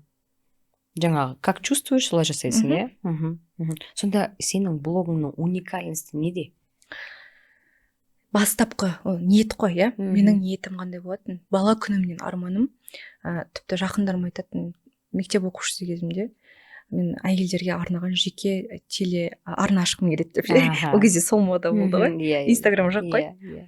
Сондай ниет болатын. Әйелдерге бағыт бағдар беретін мен телеарна ашамын, ведущая боламын деп. Кейін осы Алла өзі сөйтіп салып блогқа келгіздірді. Және блог ол әйелдерге арналған блог деп ойлаймын. Отбасы туралы, жан-жақты болу, өзіңді тастап жібермеу, өзіңе қамқор болу. Ол өте маңызды. Эгоизм емес, ол қайтадан айтамын. Өзіңе көңіл бөл, ішкі халің, ең басты ішкі хал. Жалпы өзім жобаларымда да осы нәрсеге фокус қоямын да. Мен блогымның сол уникальності әр әйел адам жан тыныштығын тауып, біреуді көргеннен негативный эмоция алып өсек айтқанша, көріп өмірден ләззат алу деген нәрсені кішкене болса да сезініп не істесе екен деген. Сөйтіп сен курс бастадың. Курсты мен бұрын 2-3 жыл бұрын бастадым. 3 жыл бұрын бастадым. 3 жыл бұрын десем де болады, иә. Оған сен кәдімгідей оқып, дайындалып, іштегіңмен бөлістің. Иә, басында карантинде солай болды. Кейін білімді одан сайын тереңдету керек деген. Ең бірінші мен курс үшін білім алмаймын. Иә. Өзім үшін білім аламын. Не нәрседен өттім, не нәрсені түйдім, тәжірибемді курс арқылы берген кезде сол энергия уже, там же энергия лежит. Вот энергия уже ары қарай адамдар сезеді. Мынандай сенім қайдан пайда болды? Мен адамдарға дұрыс бағыт бағдар бере аламын, тағысын тағы деген сияқты. Мен қазір салыстырмалы түрде айтайын. Мысалы үшін мен қор аштым. Отбасын нығайту қорын. Ол қайда? 2017 жыл. Содан бері мен ойлап жүрдім. Мен не айта аламын? Мен өзімде көп нәрсе білмеймін ғой деп, мысалы үшін айтам да, сол кезде мен форумдар жасаған кезде, адамдарға арналған форумдар, мен ылғи дедім, мен оны сендер үшін емес, мен өзім үшін жасап жатырмын. Неге? Өйткені мен өзім көп нәрсені білмеймін. Өзім көп нәрсені білуім керек. Сондықтан да осыны жаңа жасадым, осыны аштым. Тағысында, бірақ курс жасауға бір нетіп жүрдім да, ой, мен енді күшті адамдар бар ғой, анандай академик профессорлар бар ғой деп, сондай бір оймен жүрдім да. Бір қарап басам, жастар курс ашып жатыр. Ойладым, бәрекелді, демек өздеріне сенеді, демек сенім бар, демек білім бар деген сияқты. Сондай сенім, өзіңе өзің деген сенім қайдан пайда болды? Ол бастан болған дейші. Өзім просто мен өте уверенный адаммын. Жоқ, олай емес. Мен таракандарым өте көп, оны просто проработка жасау керек. Өзім медитация жасаған жақсы көремін, проработка. Именно шариғи жолмен, ешқалай да не противоречит исламу. 5-ші сыныптан бастап мен психологияны, вот точно 5-ші сыныптан бастап, бірінші кітабым содан болды. Для себя просто инстаграм ештеңе жоқ. 18 жасымда инстаграм болды ғой менде. Содан бастап оқып. Жалпы қызық дамаған, өте қызық. Басқа нәрсеге қарағанда психология мен дін десе мен жанымды беремін. Өте қызық оқи беремін. Түнімен кітап оқысам да. Солай просто мен айта алмаймын қайдан пайда болған. мен білем просто точно келді жасадың, точно иә? білем ол сезімді ала бекер салған жоқ болды. Мгм. Айтып отырмын ғой жаңағы басында айтқандай Иә. ой келді ма сізге ой келді ма көрші жасау, Жасау оны керек. ала салып тұр ғой. А вы себя ограничиваете как бы. Ай деп ай қайшы деп. Өзіңізді құнсыздандырмау керек деген сол ғой. Мгм. Сол қабілет берді алла, аудитория берді, онда жасау керек. Ой салды ең бастысы. Мгм. Жақсы мақсатта ғой енді ой. Неше түрлі ой болады ғой негізі. Иә. Армандарды айтып жатырмын да мен. Мгм. Сол. Ал енді Дархан екеуінің масштабтарыңа мен таң қаламын. Көз тимесін. Мен таза ниетпен айтып тұрмын. Өйткені қазіргі жастардың мына өмірге деген көзқарасы мүлдем бөлек. Өзіне өзі деген андай позволениясы бөлек. Иә, бұл жерде эгоизм емес, ал шынымен де позволение. Қарап тұрсақ, бәрекелді. Көп жерге барасыңдар, Құдайға шүкір. Қолдарыңда әдемі брендтер, оны көріп жүрміз, иә. Жақында мешіт салдыңдар. Бұл сенің бастап арманың. жатырмыз. Екеуміздің арман болды солай жүзеге асыру. Қайдан мынандай масштаб? Қайдан? Незашоренный масштаб қайдан келді сендерге? Тіпті білмеймін қалай айту керек оны. Просто ой, соны жүзеге асыру уақытылы. Бәрімізде арман көп қой, просто жүзеге асыруға.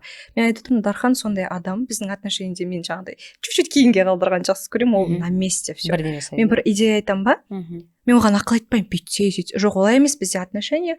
Жаңа айтып отқанымдай сүннет бойынша қалаймын мен соны. Мен күнә жасағым келмейді еркекке, сен бүйт, сөйт. Жоқ, ол это не про женскую энергию. Былай істесе қалай? Мен бүйтіп шақырамын, жан менде идея. Ол келеді, менде идея. Осылай бізде ақылдасу ең күшті сүйікті менде процесс. Екеуміз идея алмасамыз, қалай ойлайсыз? Негізі дін бойынша осылай ғой деген сияқты. Ал мешіт оның арманы болатын, менде арман. Бірақ мен айттым, вот точно мақсат қояйық уже. Себебі мешіт салу ол Аллахтың жолындағы игі іс. Ол сен біреу үшін емес қой. Бизнес емес ол. Мүмкін қазір бизнес шығар, білмеймін енді, иә. Ол жағында өзіміз енді естіп жатырмыз.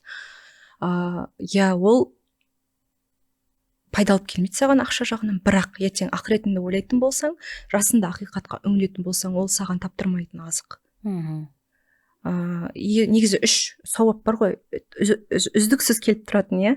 Кейін адам дүниеден өткен кезде ол берген білімі, ол мешіт, жаңағы медресе, сондай нәрселер, және ұрпағы. Ол мешіт медресе деген не обязательно только мешіт медресе емес, жолды сал, біреуге жақсылық жаса, біреудің құдығын қазып бер, білмеймін енді. Құдықта қазуда өте жақсы сауапты іс қой. Тоқтаусыз келетін сауапты істе ол. Сосын айтам, окей, какой-то бір бюджет бөлінеді, иә. Ол бюджет те Алладан, мысалы. Ол ақшаны бізге кім берді? Ол кімнен келіп жатыр? Ол біз емес қой.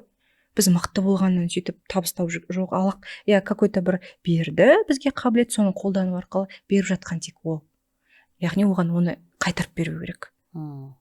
Оған қайтарып беру болғанда жұмсай алу керек та, от души. Сонда ой келген кезде қаржы да келді сендерге, иә? Қалай? Сондай ой келген кезде, ниет келген кезде қаржы да келді, иә? Енді ол да келеді деп айта аламын. Себебі бір ниет болса, Алла обязательно береді сенің ниетіңе қарай. И тағы бір лайфхак айтсайшы. Бірдеңе алғың келіп, сұрайсың ғой ақша, мысалы. Обязательно соған до конца жұмсау керек. Мысалы, элементарно, осы көйлекті хочу. Келді ақша, мә, что-то жалко мына көйлекке, телефон ала салайын деген болмайды да. Осыған келді ма, осыған жұмсау керек.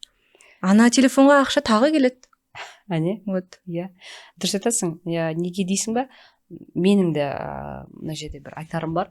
Баяғыда маған егер күшті идея, сценарий, жаңағы киноға сценарий келсе, оған ақша да келеді деп айтты. Иә. Ой.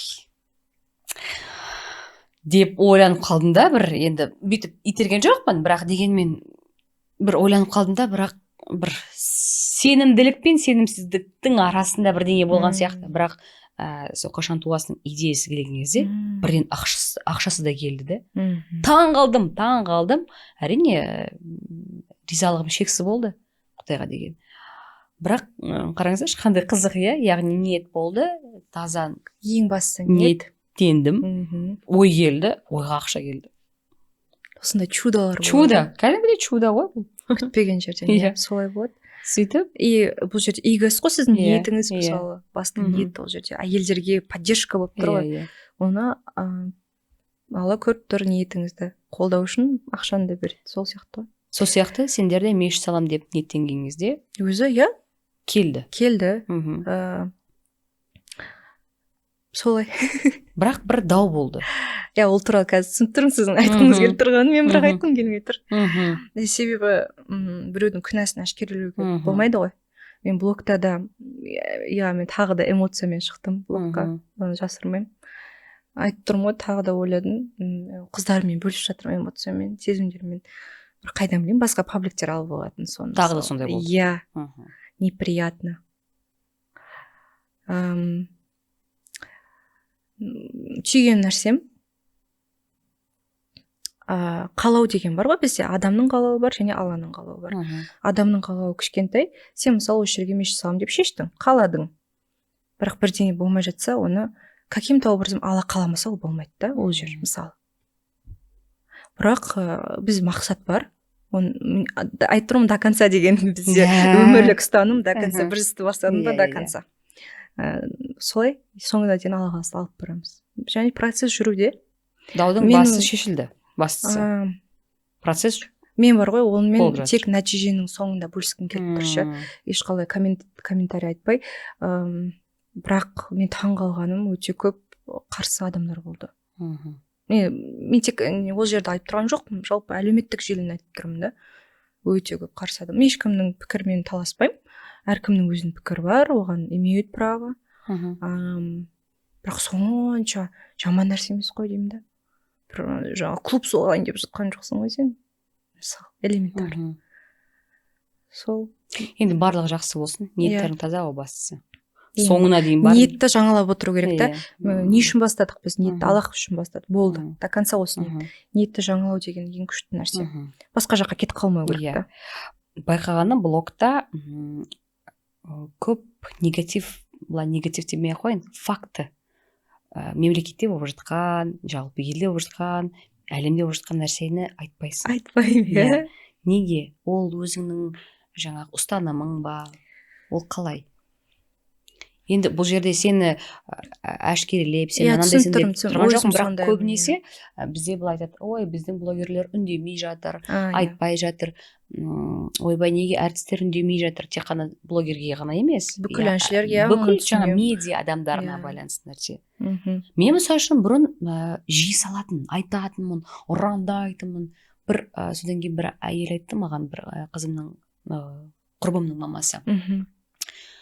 митингке барған кезде бұл митингке шыққан әйелдер олардың ішінде борьба іштерінде де борьба сырттарында да борьба неге сен бұған барасың деп айтты да мен таң қалдым ол кезде кішкентаймын жаспын Мгм. түсінбей содан кейін бір рет мен посттар жазамын неге бұлай неге олай одан кейін бір рет отырып алдым да өзіммен өзім сөйлестім сен бұл мәселені қалай шешер едің сенің тарапыңнан сен бұл мемлекетке бұл әлемге не істейсің не жақсылығын жасайсың давай соны мен шеш дедім де өзіме өзім мысалы үшін мен де бұл жерде жауап бере салайын қазіргі кезде көп нәрсені сала бермеймін тек қана іспен істегенді жақсы көремін Иә, сол Иә. дұрыс. Көп ойлайды медиа адамдар үндемей жатса ой бұлар жай ғана үндемей отыр деп бірақ ол олай емес ал сенің мнениең қандай Осыған ұқсас десем де Мгм. болады. Мен де ұнатпаймын негізі. Мхм. Дұрыс байқап қалдыңыз, негізі Иә. көбісі байқамайды оны. Мхм. Бірақ өзім сондай екенімді білемін, маған ұнамайды. Мхм. Былай бірақ қара. айтатын нәрселер де бар Конечно, бар. оның ішінде Иә, ол жоқ емес қой. Иә. Ол просто мен ойлаймын да, бос сөз болмау керек деп ше. Мхм. Иә, көбісі қалай анандай болып жатыр ғой, мынау болып жатыр ғой дейді де, бірақ іс жүзінде сен не жасап жатырсың деймін да. Жұмыспен. Мхм. Иә, просто сыртқа там не дейді, вибрация жасап вибрация жасап или там тревога жасайды. иә Тревога просто сыртқа ұрады, іспен не істеп жатырсың. Іспен өте аз адамдар жасайды негізі. Шын уайымдасаң іспен жаса мысалы, иә. Ал өтірік сөйлеп не надо мысалы. Шынымен не нәрсеге қолымнан келеді, соған фокус қойғанды жақсы көремін, қалай әсер ете аламын, солай. Ал пікір айтқан онша білмеймін, маған просто ұнамайды. Яғни сен өзіңнің пікіріңді артық нәрсені жазбайсың, ал көмектесем деген ниет болса өзің барып міндетті түрде, иә, оны көрсетпей ақ та көмектесуге болады, дұғамен де көмектес, егер қаржылай болмаса, немесе иә, оны жасырмаймын, әлеуметтік желідегі блогерлердің әсері бар екендігін, бірақ енді бүкіл нәрсеге емес, бірақ айтатын кез болса оны тоқтап қалмайсың. Фариза, әңгімеміз күшті болып отыр, бірақ дегенмен түйіндейік, сен үшін қалай ойлайсың адамдарға баланы Құдай не үшін береді? Сенің ойың, таза сенің ойың. Бұл жерде бірнеше вариант бар деп ойлаймын. Бірінші, өзімізге отражение дейді ғой, отражение деп ойлаймын. Өзіміздің осал тұстарымызды көріп, не нәрсемен жұмыс істеу керек, оны обязательно олар айна болып көрсетіп тұрады бізге. Дети — это учителя дейді ғой. Олар бізге сабақ беру үшін деп ойлаймын. Және олар біздің меншік емес, өз өздерімен өз әлем бар, өз өмірі бар. Аллахтың жаратылысы, олар бізге тек аманат ретінде келді. Біз ең жақсыны берсек, өзіміздегі бар нәрсені аманат ретінде қарап именно. Сол бала ол бізге берілген нығмет және сабақ. Бәрекелді. Фариза, рахмет. Тамаша әңгіме болды, бірақ осымен бітпейді, біздің күшті кереметтей подаркамыз бар. Сенде әдемі сыйлығың бар, білем. Ашып көрсең болады. Мен сенікін ашып көргем. Интересно, что это? Интересно, что же это может быть десеңші? Не болар екен бұл? Ага. Бізде обмен болды.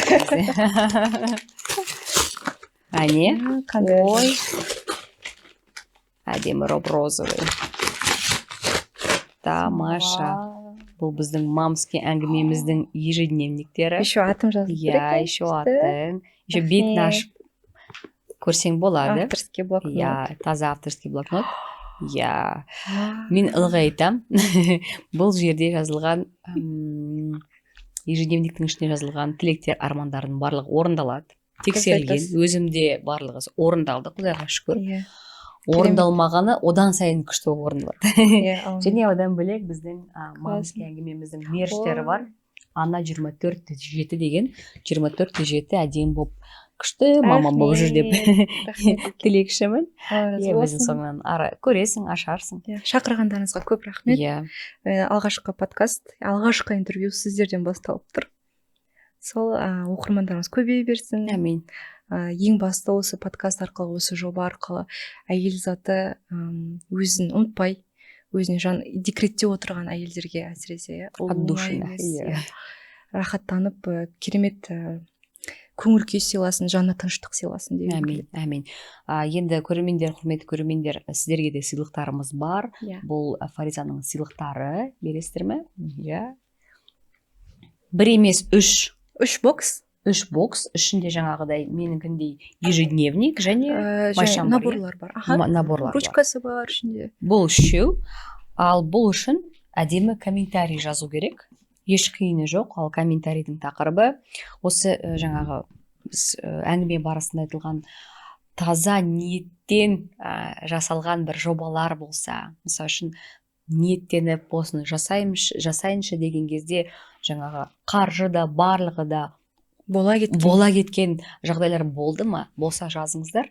Осында керемет гармония деген бокстарды Фаризаның өзінен ала аласыздар. Бір емес, үшеу. Қазір негізі солды, бірақ осылай тауып алып келдік. Сіздердің оқырмандарыңызға, мен де оқырмандарым бар арасында. Комментарий арқылы сыйлаймыз. Комментарий жазыңыздар, лайк басыңыздар, жазылыңыздар. Өмірлеріңіз сәнді болсын, мәнді болсын. Керемет.